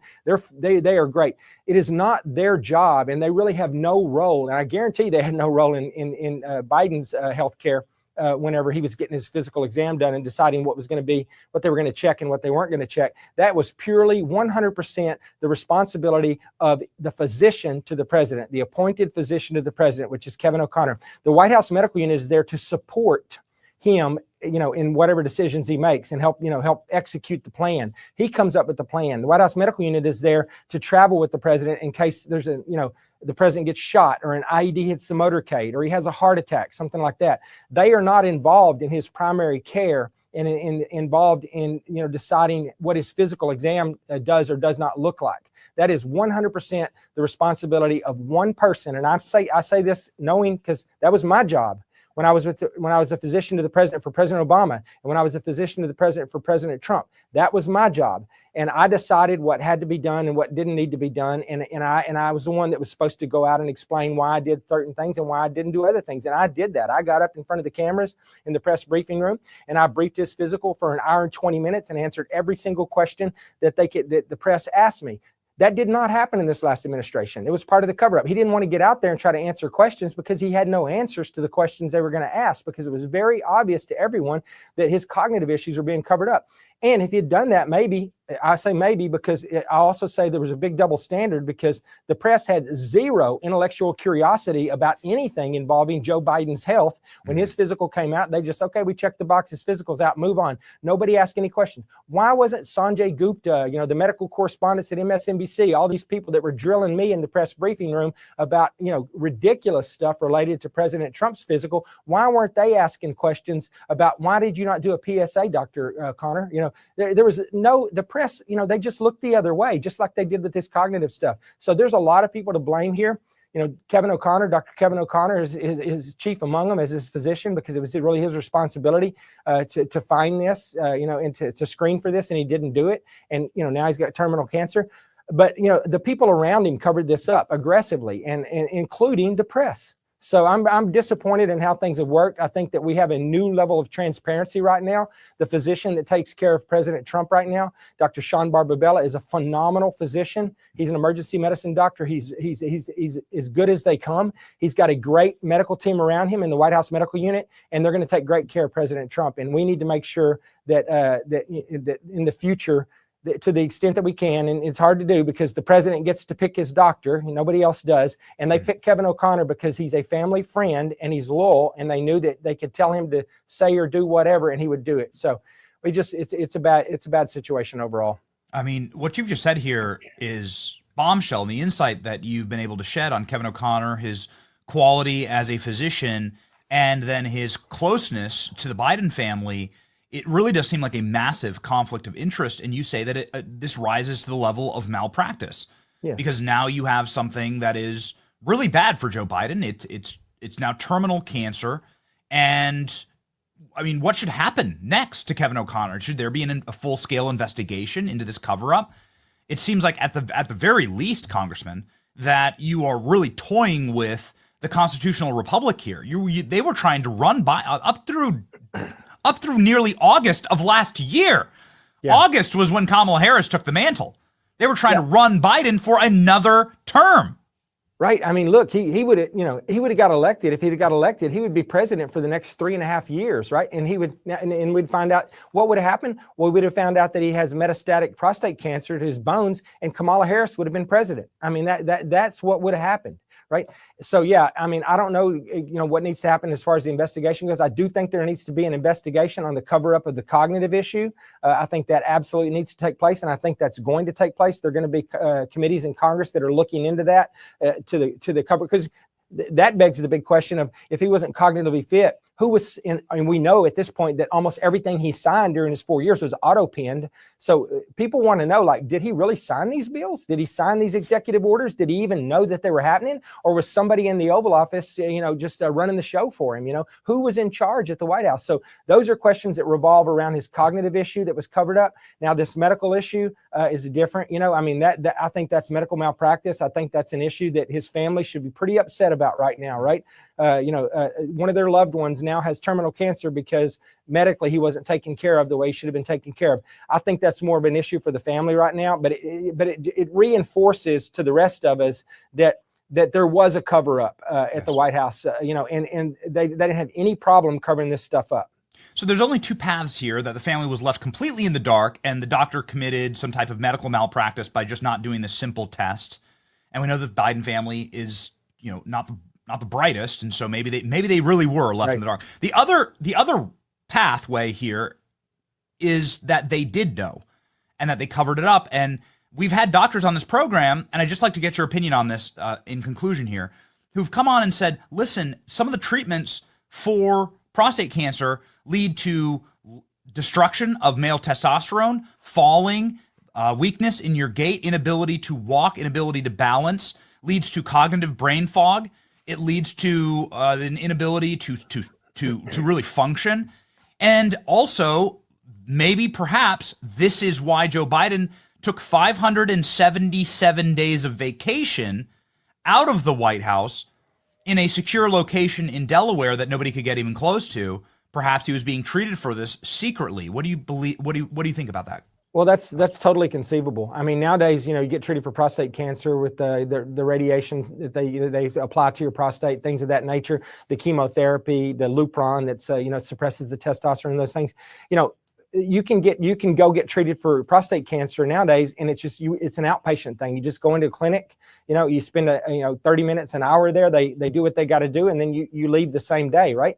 So it's totally possible that they did something like that at the White House, or they did something like that in Delaware or Camp David or some other location, and none of us actually knew about it, right? And to your point, part of the treatment is you provide a testosterone blocker like Lupron or something like that, and that completely wipes out testosterone in your body, where your body has no testosterone anymore, because some of these tumors are sensitive to the testosterone, and that's what makes them grow. So you try to block that. But as you know, if you don't have any testosterone, you're tired. You don't have any energy. You don't think as sharply as you otherwise would. I mean, most men that got to the point where their testosterone started going down a little bit know this. They know what I'm saying, right? And a lot of people are on supplemental testosterone because it makes them feel better. It gives them more energy, right? So yeah, it's conceivable that all that was happening and we didn't know anything about it. And that's a crazy thing to say. In most circumstances, under normal circumstances, I wouldn't say that would be happening at the White House without us knowing about it. But I am totally comfortable saying that's a distinct possibility in this particular White House, because we know from his cognitive stuff that they are totally fine covering up anything and everything related to his health. And to your point, Joe Biden, Kevin O'Connor, the chief of staff, everybody that works in and around the Oval Office, their time at the White House and their influence and their authority that they have in their various jobs was directly related to him being the president of the United States. And I think there are people there that would have done anything to keep him in that role, even if he wasn't doing the job, so that they could maintain their influence, their power, and their authority. So and Jill Biden is chief among them. I think she wanted to be first lady more than she wanted her next breath when he first became president. And I think that continued. I know you're up against a hard out, but very quickly here, just off of what you just said. So if they could do secret cancer treatments in Delaware, it does explain a lot of it does explain how urgent it was to get Biden up and out of DC, and how he would leave every Friday at like 1 p.m. Right. Biden was out into Delaware every weekend. The pardons, just quickly, 8,000 pardons, Congressman. That's a lot. That's that's obscene. It's blowing out history. Do you believe it's conceivable that Joe Biden knew anything about all of those pardons? Do you believe that there might be a larger scheme at play, potentially to pay for pardons, or to have a fraudulent system in order to run an auto pen through and get people pardoned? Well, Jamie Comer and the Oversight Committee and some of the other committees are going to look into that, and I hope that we get some answers to that, because that is absolutely conceivable. The fact that everything was auto-penned, and the fact that we know that he was cognitively impaired seriously towards the end. When those pardons were signed, I mean, he was not functional. I mean, we all know this, right? And so you got to ask yourself, was he even involved in any of that? I think there's a reasonable chance that he wasn't, that people were making these decisions. They were getting requests for pardons. I don't know if they were getting paid for them or what was happening. I don't know if there was any kickbacks or anything like that, but I still believe that a lot of them were probably done without him even knowing about it. Yeah, clearly. And all the destructive executive orders that he signed, that did so much damage to our country. Did he sign them? I don't know. Any message for Jake Tapper in conclusion, Congressman? Yeah, what a hypocrite, right? I mean, this is crazy. I mean, this guy's out running around promoting his book, acting like, he's revealing something that, that he found as an investigative journalist. And what a moron. This guy's part of the cover-up. This guy was covering up his cognitive stuff forever, right? And then he sees an opportunity, to cut Biden's legs out from under him and make a bunch of money on this book. And he did. He's an opportunistic idiot. That's all I can say. Yeah, it's got to make your blood boil as the Yeah. former White House physician to see the degradation of your profession Yeah. in this high honor. It's an honor to have you on our program. Everybody follow the great Congressman Ronnie Jackson. He's got nearly 1 million subscribers here, 940,000. He's on his way to 1 million. You got to get in there. He's such a patriot from the great state of Texas. Godspeed, Congressman. Thank you. I appreciate you having me anytime. Love the show.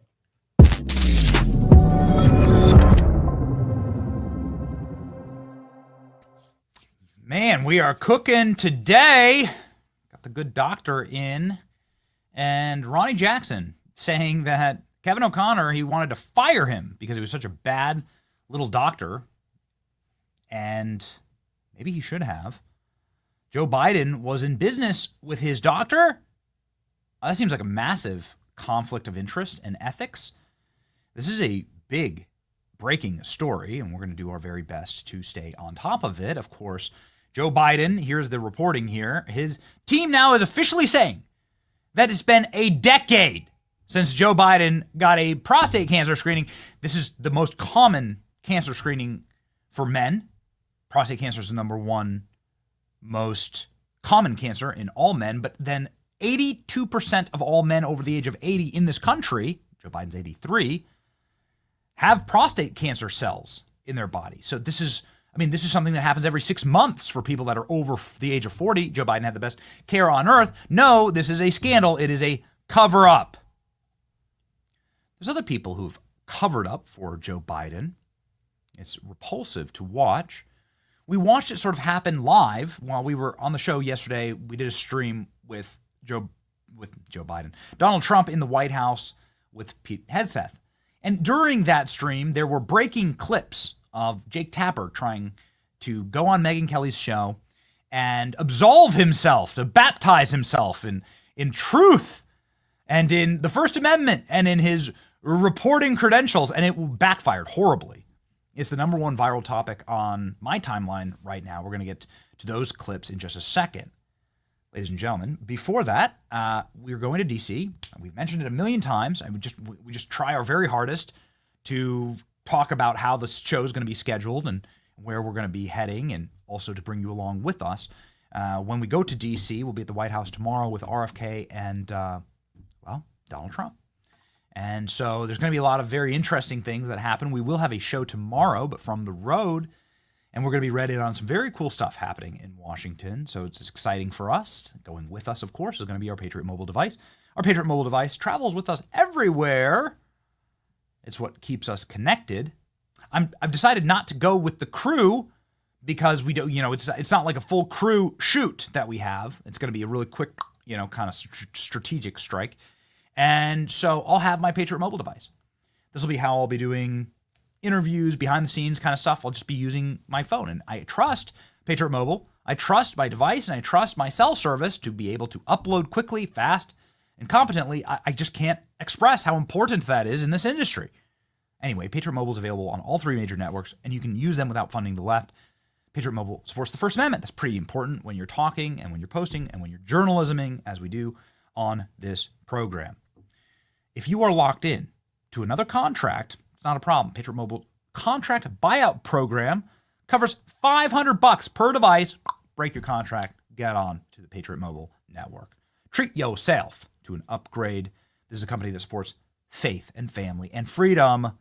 Every single call or text that you make. Don't wait now. Go today. PatriotMobile.com/Benny. Call 972-PATRIOT. Use the promo code Benny for a month of free service when you sign up. That's promo code Benny. PatriotMobile.com/Benny. Let's freaking go. Okay, ladies and gentlemen, Megyn Kelly torches Jake Tapper. I am repulsed. I'm sickened by Jake Tapper and what they're trying to do here. There's actually a really interesting, you can pop that up, Klein. It's actually a really interesting Jon Stewart montage, like supercut of this, where it's Jake Tapper just like constantly pushing this book. Jake Tapper, and you heard Ronnie Jackson there, just torch Tapper. Jake Tapper's trying to make money off of his own criminal scheme. Jake Tapper had Joe Biden in front of him multiple times.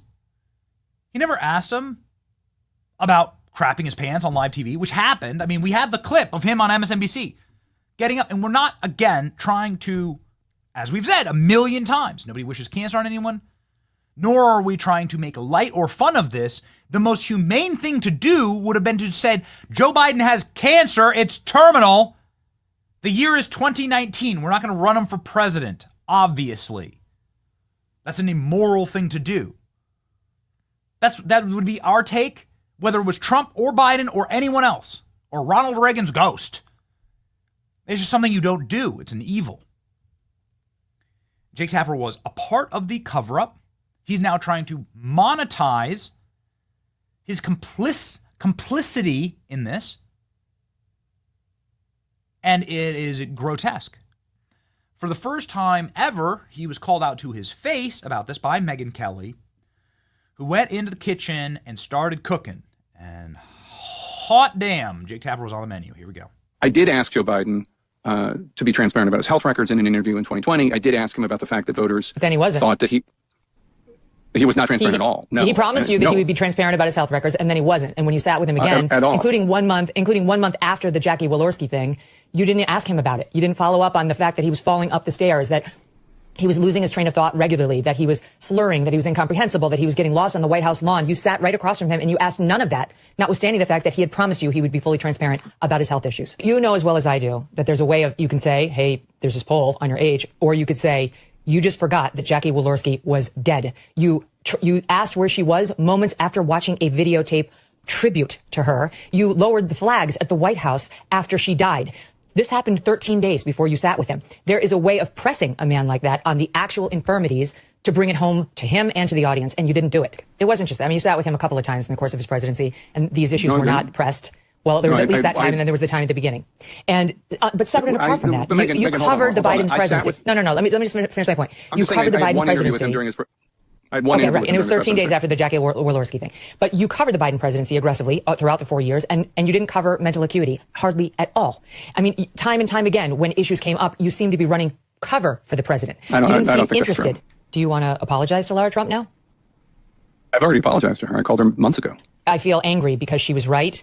And not only did you not allow her to make her comments, but you seemed to try to humiliate her. You had a hostility toward the position, but she was totally right. And then you lectured her on how she was in no position to diagnose cognitive decline, which you guys do at length, including on page 4 of your book. You describe at length his cognitive decline, which is all she tried to do with you. But you had such a visceral reaction to her. Joe Biden has been saying stupid things for decades.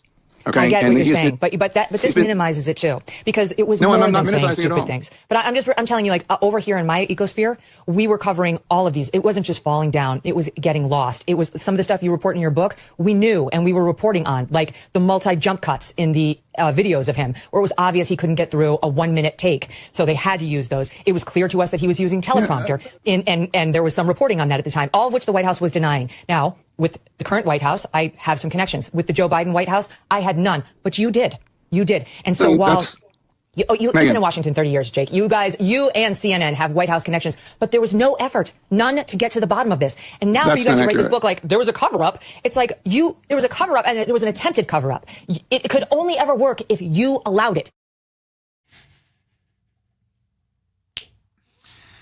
Chef Boyardee, Megyn Kelly, is cooking, man. We are sorry to report that Megyn Kelly has been booked for assault in New York because of what she just did to Jake Tapper. He belongs in that hot seat. He belongs totally and completely humiliated and disgraced. Although we're going to give a very subtle credit where credit is due on his pathway to trying to make a bunch of money off this book, he's going to have to appeal to conservative audiences, to what I would call the new mainstream. We are the new mainstream. We are the new journalists. We are the people that actually saw these things for what they were. There are two different, very distinct ecosystems. One is totally and completely compromised. We call it corporate media. It's who Jake Tapper was a part of. The corporate media gets told what they can cover and what they can talk about and what they can do. We've played the James O'Keefe clip over and over again. ABC News, Amy Rohrbach was her name. And she is there on camera and it's supposed to be during a commercial break, but she's like she's bitching and mewling and whinging about, hey, I want to cover this Epstein thing, but they keep telling me I can't do it. They keep telling me I can't do it. We can just do that as a play-beside. I don't need to have any audio on it, but just for reference. James O'Keefe is coming up here on the program. This shows you, there's a perfect video, and you've seen this video, perfect video of how it works in corporate media, and I've worked in corporate media. Nope, can't cover that. We got to make sure our bread is buttered. We're a publicly traded company, and these people invest in our company. You know who's the number one investor in corporate media? Bill Gates. It really makes you wonder. Do we have that Bill Gates, Elon Musk clip? I said I was going to get a call for, only one call for, but got to get that one, man. That one was smoking yesterday. We didn't get a chance to play it during the show because it dropped during the show. We were in the middle of an interview with Dallin Dershowitz, and we should have played it for him, honestly. This is how it works, man. That's called corporate media. This is what Jake Tapper was a part of. It was a massive protection mechanism, and there's so much power in the asking of the question. So much power in the asking of the question. We were on Jesse Waters last night. It's freaking cool. This show was on Jesse Waters last night because we asked the right questions. We asked Tim Burchett about Joe Biden. Here's Elon Musk saying the right things about Jeffrey Epstein. It's so good. Bill Gates is out. The number one investor in corporate media, Bill Gates, is out criticizing Elon Musk, saying that he's going to harm children with his Doge cuts. And Elon Musk says, oh, wait a second. I happen to know a little bit about you and Jeffrey Epstein. For instance, the fact that there was a young Russian bridge player that you and Epstein got set up with. It destroyed your marriage. Your wife said that you kept introducing her to Epstein. It destroyed your marriage. And you're going to accuse me of being bad for children? Here we go. I do want to ask you about U.S. aid and the comments that Bill Gates made the other day, and I know that you called him... Yeah, he's a huge liar. I know, you've said that already. I wondered... Also, and I'm just... Who does Bill Gates think he is to make comments about the welfare of children, given that he frequented Jeffrey Epstein? Okay, well... He said he regrets those, and he spent a lot of his own money on philanthropy around the world over the years. My question to you is: have you looked at the data to check if he might be right that the cuts to USAID might cost? So good. Yes. The Jeffrey Epstein connection with Bill Gates is very real. Go ask Melinda about this. Just very quickly, I did want to do a shout out. Thank you to Fox News and to Jesse Waters' team, which is always so gracious with us and playing our clips and segments. This was from last night, and it's weaving into a much broader point here. But here's us on one of our multiple features that we've had on Jesse's show, the most watched show on Fox News. Here we go. Biden was a ghost in his own White House. Republican Congressman Tim Burchett from Tennessee says those thousands of pardons that Biden signed, those were auto-penned. And White House aides may have gotten rich. You're going to find staffers that were able to take forms, get them, and run them through some sort of bogus legal system, and then they auto-penned them. And there's probably people out on the street that shouldn't be, but somebody got rich off that. And I think those people I hate to say it, but you'll see something probably horrible happen to some of those people because it goes up the chain. This is a very dangerous town to play games in. And White House aides? Based. The value of being able to just simply ask questions. So that's what corporate media ecosystem bubble is. It's actually the opposite of the First Amendment. It's stifling. It requires absolute and total tautology and towing the line for your billionaire masters, never asking questions, the killing of real stories, the killing of people, in fact. And then there's us, little old us, independent journalists with authentic audiences. Shout out to you, the chat. You are on screen right now. And we will be doing, for the first time ever, with your chats on screen, you will see exactly how much salt gets poured into our Salt That Lib. Ladies and gentlemen, there's a Salt That Lib that is just our favorite ever. And here it goes. Jake Tapper getting on his knees and groveling before us. Ball gag in his mouth, weeping and crying, all the makeup running off. Jake Tapper saying, I was wrong. Independent conservative media was right. You win. I lose. Into my veins. It's going to be our first Salt That Lib with the comments right here. And you'll see the sheer amount of salt that this program generates in a show. Ladies and gentlemen, the Salt That Lib of the program, Jake Tapper saying, yeah, you win, I lose.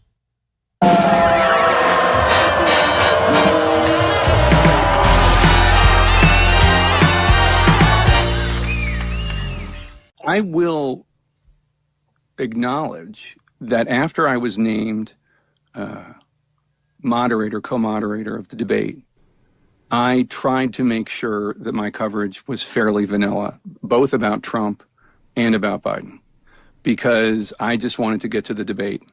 And, the Biden people and the Trump people, I'm kind of frankly surprised that either one of them agreed to have me as a moderator, because both sides disliked me so much.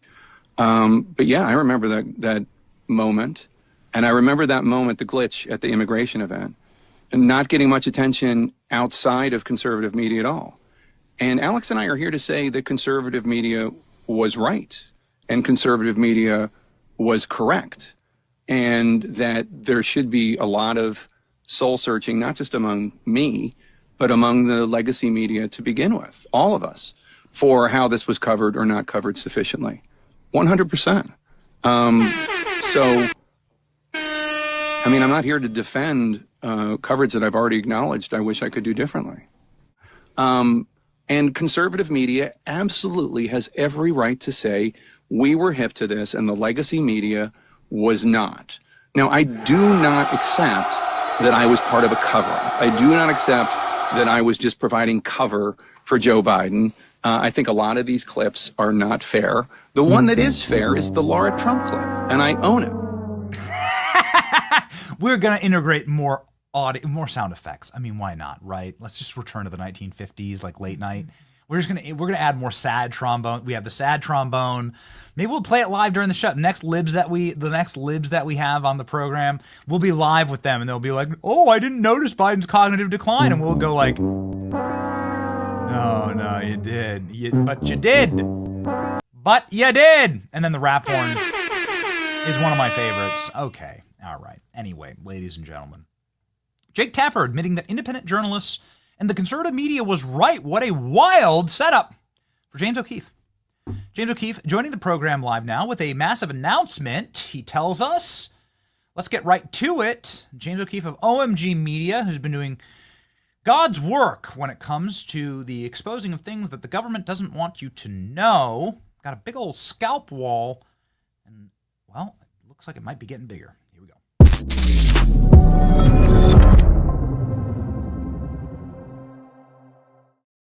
James, welcome back to the program. Last time you were on here, you teased that you had some very big things that you were working on, and since then, you've exposed the royal family for their predatory activities in collusion with Jeffrey Epstein, along with an inside look at Jeffrey Epstein's island and temple and so on. But that's not what you're here on the program to talk about. We just want to thank you on behalf of the audience for, well, giving us more than the government's ever given us on Jeffrey Epstein. And for that, we are appreciative. Thank you, Benny. Yeah, we have some big news. We just announced that I'm in talks to get back control of Project Veritas, and we have just launched a film 10 minutes ago on the internet. It's on my X, and it talks through the corruption and the conflicts of interest amongst the board members who fired me. We're co-investing in medical companies. Now we've discovered in deposition recordings, one of the board members saying that the company, quote, could be sold to Pfizer. So there was a lot of questions surrounding my firing from Project Veritas 2 years ago. We've released a trailer here, and in the trailer you see some of the deposition video recordings. I take you through a 10-minute video explaining everything, and we are announcing this docuseries today, Benny. So why don't we start at the beginning here, because this was a massive shock to all, and many people saw this, I think, for what it was. your departure from Project Veritas. Can you clear this up for the record? How did this come about, and what have you uncovered in this new documentary? Well, that's what the movie is about. It's hard to explain and summarize in a moment, but effectively, these board members had fired me, and what I did not know, and what I've come to learn, is that they were co-investing in each other's companies. They were literally in business together, which appears to be a conflict of interest, and that's the subject of the film. I also take you inside the board meeting where I was fired. There's a recording of that meeting, and you get to hear all of these employees talk with bizarre and almost surreal accusations against me. It appears as though they were used by the board, some of them unbeknownst to them as useful idiots. And you see kind of an undercover look inside an organization that does undercover work. That's what we call it, the truth inside Veritas. I'm in talks currently with the board to regain control of Project Veritas, which is a nonprofit organization. And it's really a remarkable thing. Everyone's been asking what exactly happened. No one's ever gotten real answers. So this is a inside look, Benny.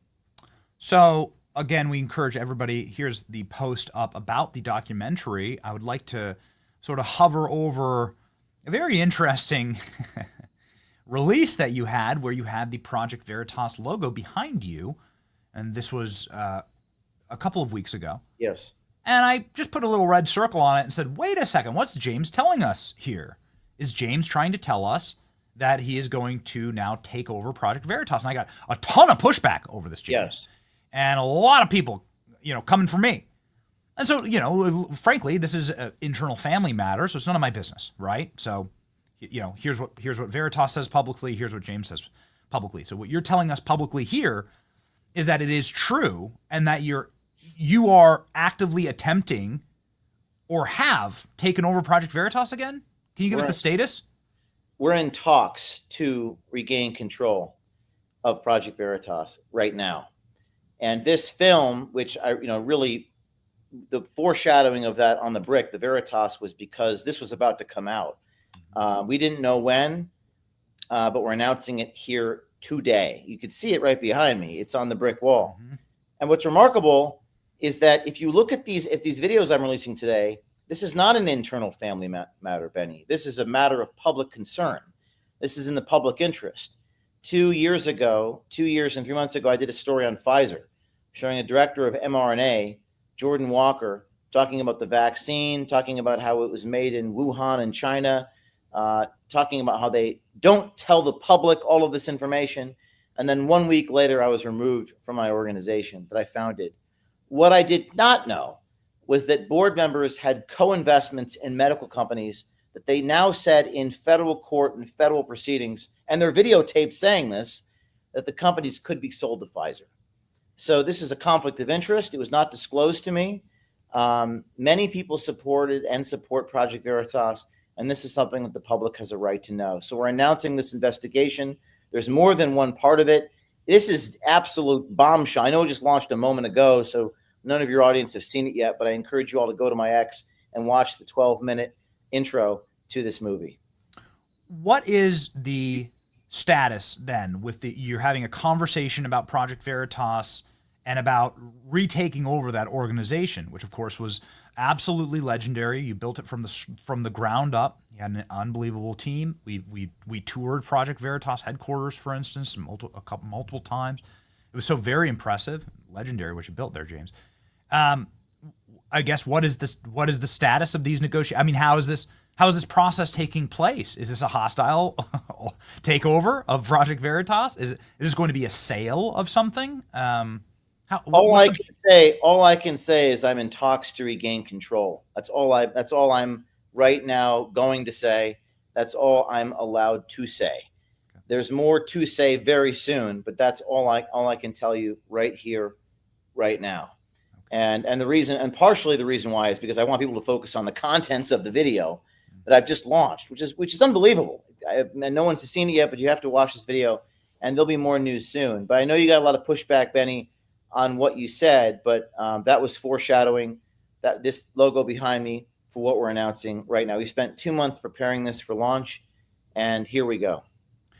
Yeah, I've known you for a long time, James, and well, you're certainly not somebody to let a wrong thing go on. And so, when you get a bee in your bonnet, I have you follow through. So, I assumed that it meant something when you're appearing with a Veritas logo behind you.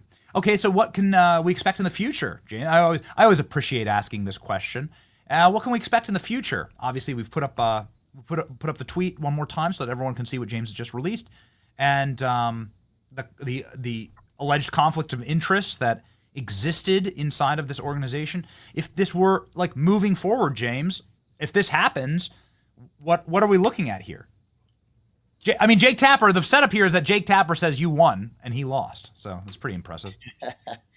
I hesitate to talk about the future when we just dropped this massive, huge bombshell minutes ago. And I think I'm curious to see what the reaction is going to be from the board members themselves. I'm currently suing them for defamation, intentional infliction of emotional distress, publication of private facts, and other torts. So, it's remarkable about the film. I think it's a story about original sin. It's about human nature. It's about the dark side of human nature, especially when you're going after the most powerful people in the world. And when people get put under pressure, and they get put under a high-powered lens, things tend to break. And there are very few people that do this sort of truth-telling. I think the reason why is it's so very expensive, not just financially, but in every other way, something can be pricey. So this is really an interesting, journey that I've been on, trying to find a model to do this in a way that's scalable. It's very difficult. And especially in this new media environment. So what's next is this is part one. There's going to be more installments. There's going to be more deposition recordings, more court transcripts as this goes towards a jury trial, and as well as we see how this all unfolds. And it'll be interesting to see their reaction to this, Benny. But this is breaking news on your program, actually. You're the first person to report this, that there were people on the board members of Project Veritas that were co-investing. They were in business together in certain companies that they said under oath could be sold to Pfizer, one of the companies that we were investigating at the time. So there is something else that happens, if you don't mind if I pivot here very quickly, James. It happened this week that includes some of your reporting, that crossed over into some of your reporting, and that was Kash Patel and Dan Bongino sitting down with Maria Bartiromo on Fox and saying with absolute certitude that Jeffrey Epstein killed himself in that prison cell. What do you make of that? Well, my team hopes that some of our reporting and some of our revelations helped, gin up interest. I'm not taking credit for that, but I'm hoping that some of what we did. I took a lot of heat, Benny, for the report that we did on Attorney General Pam Bondi. That was a tough one, but I felt that it was appropriate for me to publish that. What would I be if I did not publish that? This is the video of the Attorney General saying privately to a nanny that they had tens of thousands of videos of little kids. And then when I reached out to their office for comment, they went out publicly and said it. And I reported that sequence of events. I think Kash is a good guy. I don't know him that well. I think they're both good people, but I think bureaucracy, the nature of government and the nature of bureaucracy tends to corrupt things. So as good as these guys are, I don't have a lot of faith in the system that they lead. And I do agree with, I think it was Sean Ryan, who was on Tucker's podcast this week, and he just said, everything's a lie. I think that's what Sean Ryan actually said. Was it yesterday or the day before? He said, everything's a lie. And I speak as someone who, again, not to draw a corollary here, but I was fired from the organization that I founded with the mission of, believing the best in people and exposing the truth. And the people that were on my board were co-investing in companies that could be sold to the company that we're investigating. So I think that Kash and Dan are good guys. I've had a chance to know them a little bit. I don't have a lot of faith in the system they lead, and therefore, perhaps they're told this information, perhaps they're given information, perhaps the information that they're given isn't true, for example. Yeah, it's going to be hard. It's going to be hard to ever know. We have so many members of Congress and so many people from the intel circles coming on our program saying this evidence, this smoking gun, they won't be allowed to exist. You won't be allowed to have all this evidence just sitting there. It has been destroyed. And we all saw the shredder trucks pulled up to the outside of the DOJ and FBI. That's a couple months ago before President Trump took power. And so if the information comes out, it won't come out from someone within the system. It'll come out from someone outside of the system, an independent journalist. And then the audience, your audience, rightfully so, is so skeptical that if the person isn't killed, it's almost like they're going to accuse me or you of controlled op. They're going to say I'm controlled op because I haven't been killed yet. So it's kind of a weird dynamic. I think this is my read on the heartbeat of America. People have lost so much faith in the system. Things are so completely broken that, maybe we're reaching a turning point here. And someone with access to this blackmail operation that occurred will come forward. What I will tell you, what I will report to you, is as a result of that Prince Andrew recording, as a result of the Pam Bondi, as a result of sources are coming to me. Sources are in fact coming forward, and hopefully more will, with this information. They just don't know who to turn to, and they certainly don't trust the FBI, unfortunately. And James Comer was on the program who said, I hope James O'Keefe has the Epstein files. That's what he says. So we'll see. The sources don't trust the FBI. I can tell you that right now. They don't trust the FBI, and neither do I, unfortunately. Why would you trust the people who are running Epstein? I mean, like, that seems like a massive conflict of interest. But if I do release those, I can guarantee you that the people in our government won't like me. And that's a terrifying notion. That's a disquieting notion.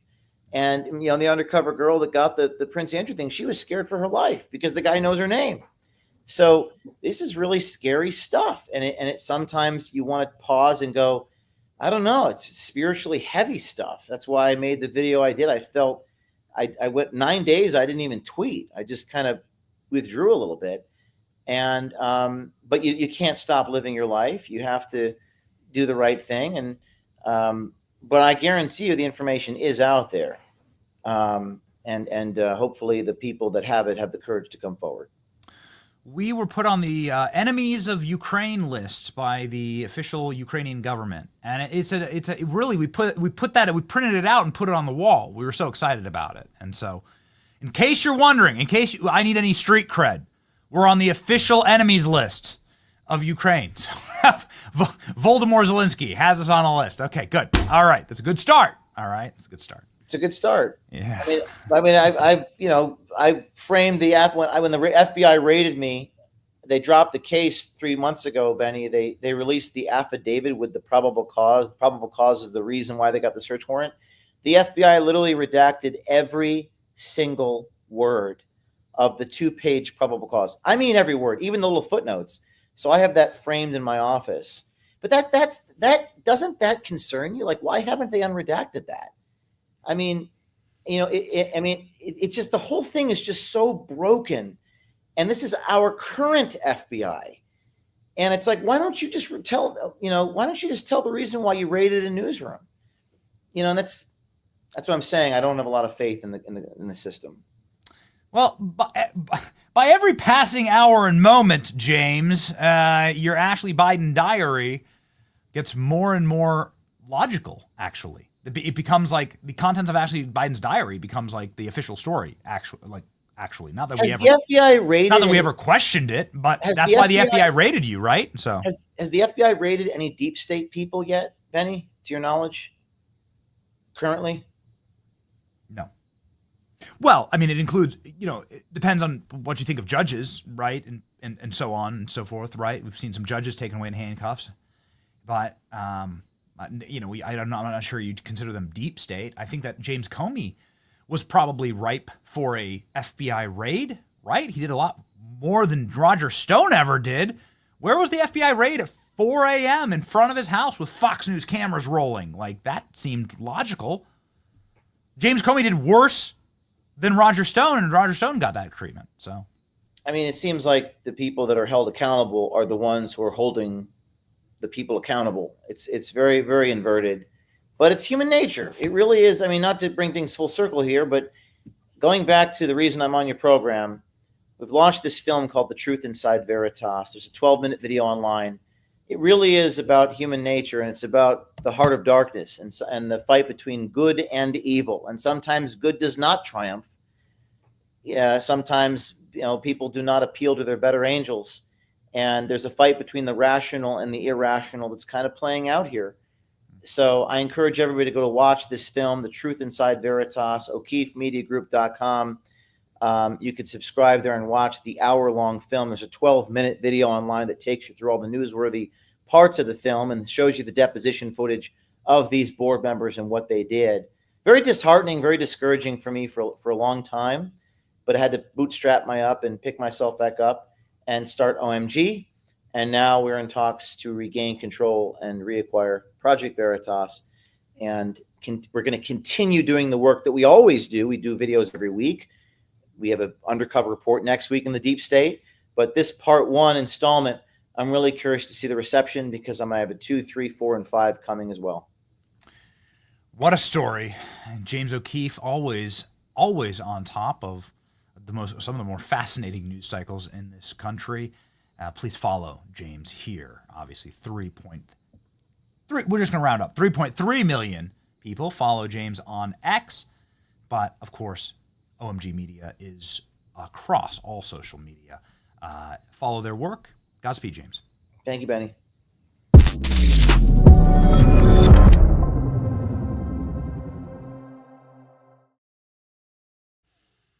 Well, that's wild. A lot of breaking news on the program today between PBD and the president's doctor and James O'Keefe. Man, it's quite a slate, right? It's quite a series of guests. We're deeply thankful for you and the chats on great. The chat is we've entered the chat. Okay. So to the point that James just made, does nothing ever happen? The DOJ has opened an investigation into Andrew Cuomo over New York nursing home deaths. Boy, I'd love to see that happen. Greatest mass murderer in my lifetime. There's been big mass murderers, right? It's Pol Pot, Mao Zedong, Stalin. But the biggest mass murderer in my lifetime is Dr. Fauci. Boy, it'd be nice to see a little, maybe we get rid of that pardon. And then we look into the people who were let's just call it what it was, like patient zero for the COVID lockdowns was Andrew Cuomo. He was the person who shoved COVID sick patients into nursing homes with all these people who were immunocompromised. Of course, this is the last thing you would ever do with a SARS-CoV-2 virus. This is how you spread it, and this is how you slaughter many innocents. And then, of course, to add insult to that, you're not even allowed to be with your sick relative. They separated the families. It's a crime against humanity. We're really glad to see somebody hopefully be punished here. The Justice Department has reportedly opened a criminal investigation into former New York Governor Andrew Cuomo for allegedly lying to Congress about the nursing home deaths in the Empire State and COVID-19 pandemic. The probe into the New York City mayor frontrunner was launched a month ago by the Washington, D.C. Attorney's Office. The New York Times reported on Tuesday, citing 2 people familiar with the matter. The office was led at the time by Ed Martin and now has been replaced by Jeanine Pirro, who I assume would continue this investigation. We would hope. Jeanine Pirro, a very proud New Yorker. The Republican-led panel House Oversight Government Reform Committee asked Attorney General Pam Bondi to pursue criminal charges of Cuomo, a Democrat, for making criminally false statements during June 11, 2024 interview with the House COVID Subcommittee. James Comer charged that there would be overwhelming evidence that Cuomo presided over an audit that undercounted the numbers of deaths of New York seniors by 46%. Goodness gracious. In testimony, the ex-government was adamant that he had not drafted, reviewed, or discussed, or consulted with any peer review for nursing home deaths. Okay, well, that seems like a very plausible lie, because that snapped back quickly. All right. Speaking of snapping back quickly, just one final little thread here. Everybody is hyping a J.D. Vance Marco Rubio ticket in 2028. What do you think of that? Let me know in the comments. They'll be on screen. Marco Rubio, most improved player. That's what everyone's saying. Most improved player. Remember, this is Marco Rubio who ran against Donald Trump. He ran against Donald Trump in 2016. I don't know. He certainly wasn't the biggest Trump critic, but I'm not sure you could call him full MAGA when Donald Trump was in the Senate. Marco Rubio was on our program a number of times in the lead up to the presidential race. Marco Rubio is obviously a fan of Donald Trump in the 2024 election. But yo, this is the most improved player. Without a shadow of doubt. The MVP goes to J.D. Vance. The most improved player goes to Marco Rubio. Okay? This is the team. And so many people are speculating that the Vance-Rubio ticket in 28 is a lock. The reason I'm saying all of this to you is that Marco Rubio has ruffled a lot of feathers in the U.S. Senate by doing this to Senator Chris Van Hollen, who scurried down to El Salvador to play night worms with an MS-13 member down there, have a very romantic Tinder date, Grindr date with margaritas, and Rubio called him out on it. It's amazing. Here we go. In the case of El Salvador, absolutely. Absolutely. We deported gang members, including the one you had a margarita with.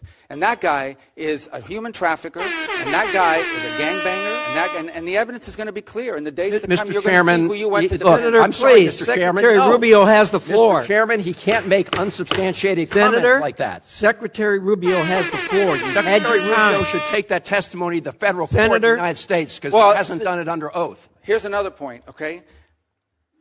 There is a division in our government between the federal branch and the judicial branch. No judge and the judicial branch cannot tell me or the president how to conduct foreign policy.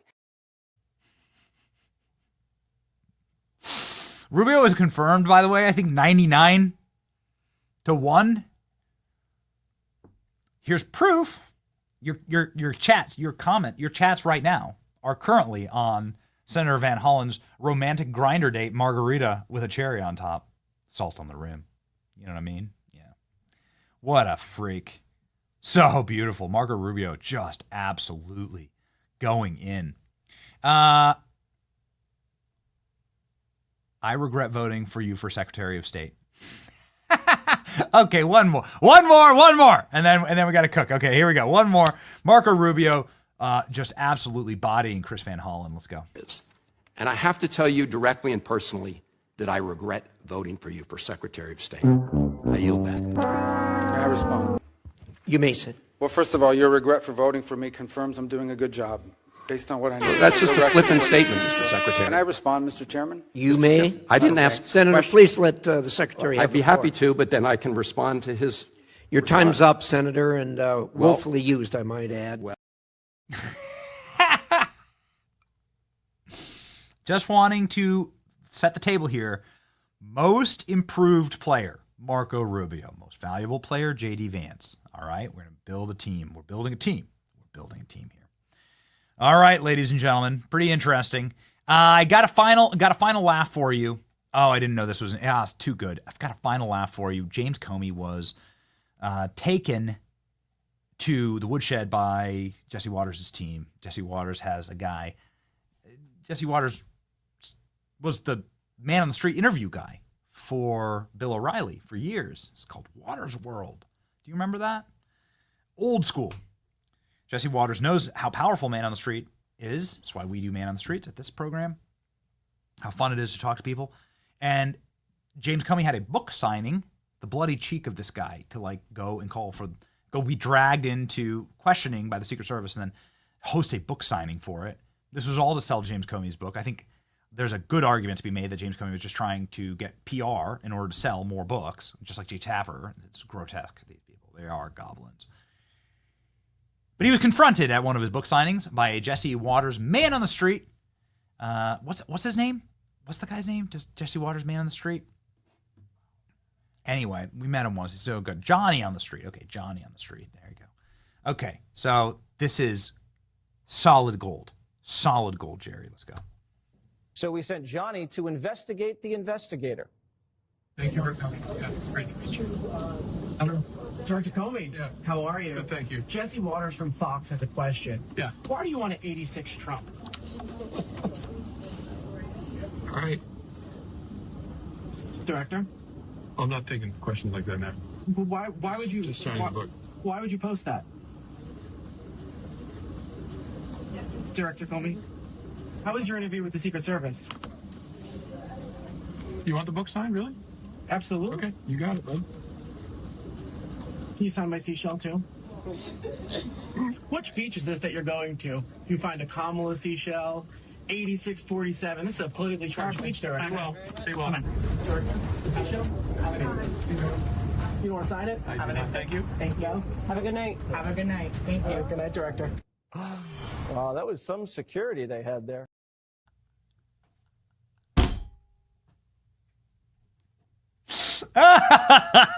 That's right. That was some. Everyone's talking about the security guard. Can you get a screenshot of that? Excuse me, please. This is James Comey. James Comey went from being protected by some of the ugliest and angriest, most brutal killers on earth, right? It's like the FBI, Gestapo, the Secret Service, to having to depend on Kamala Harris's transitioning daughter for protection.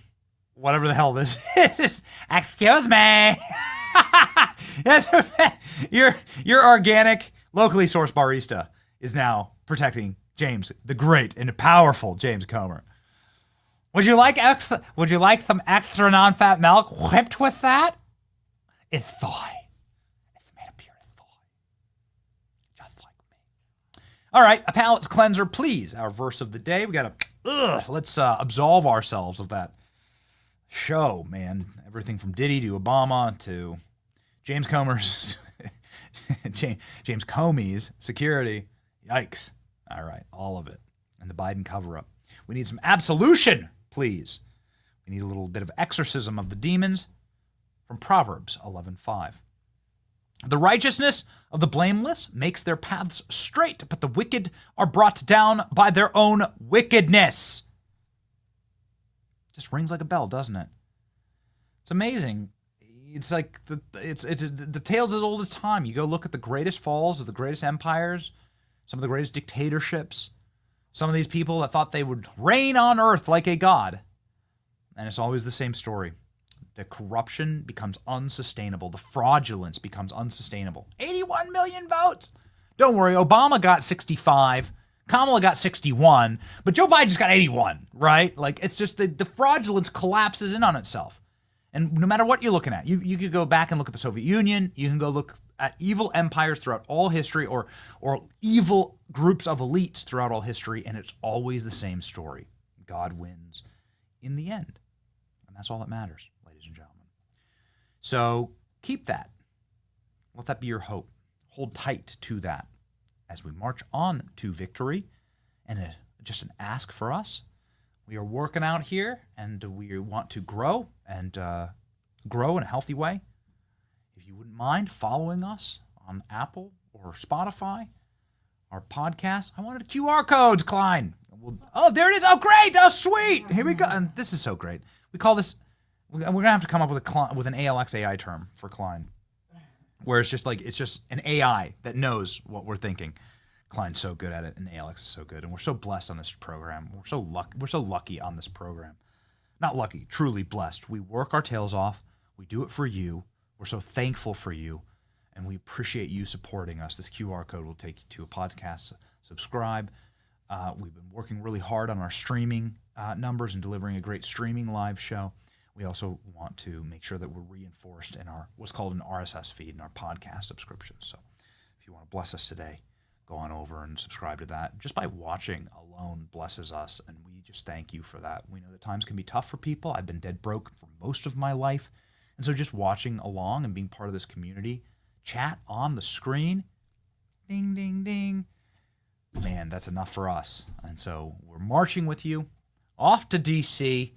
We'll have some fun updates from there. It's your boy Benny. See ya. Guess what day it is? Why are you gay? Guess what day it is? Mike. What day is it, Mike? Guess what's It's going to be a very painful 3.5 years. Hump day? The biggest ships in the sea, all owned by the oldest kings. And their dying legacy, media deal weeds. Soon will the Benny Show come to mind. The salt from lives for fun. Be the gold and bring the gun. We sail for #1.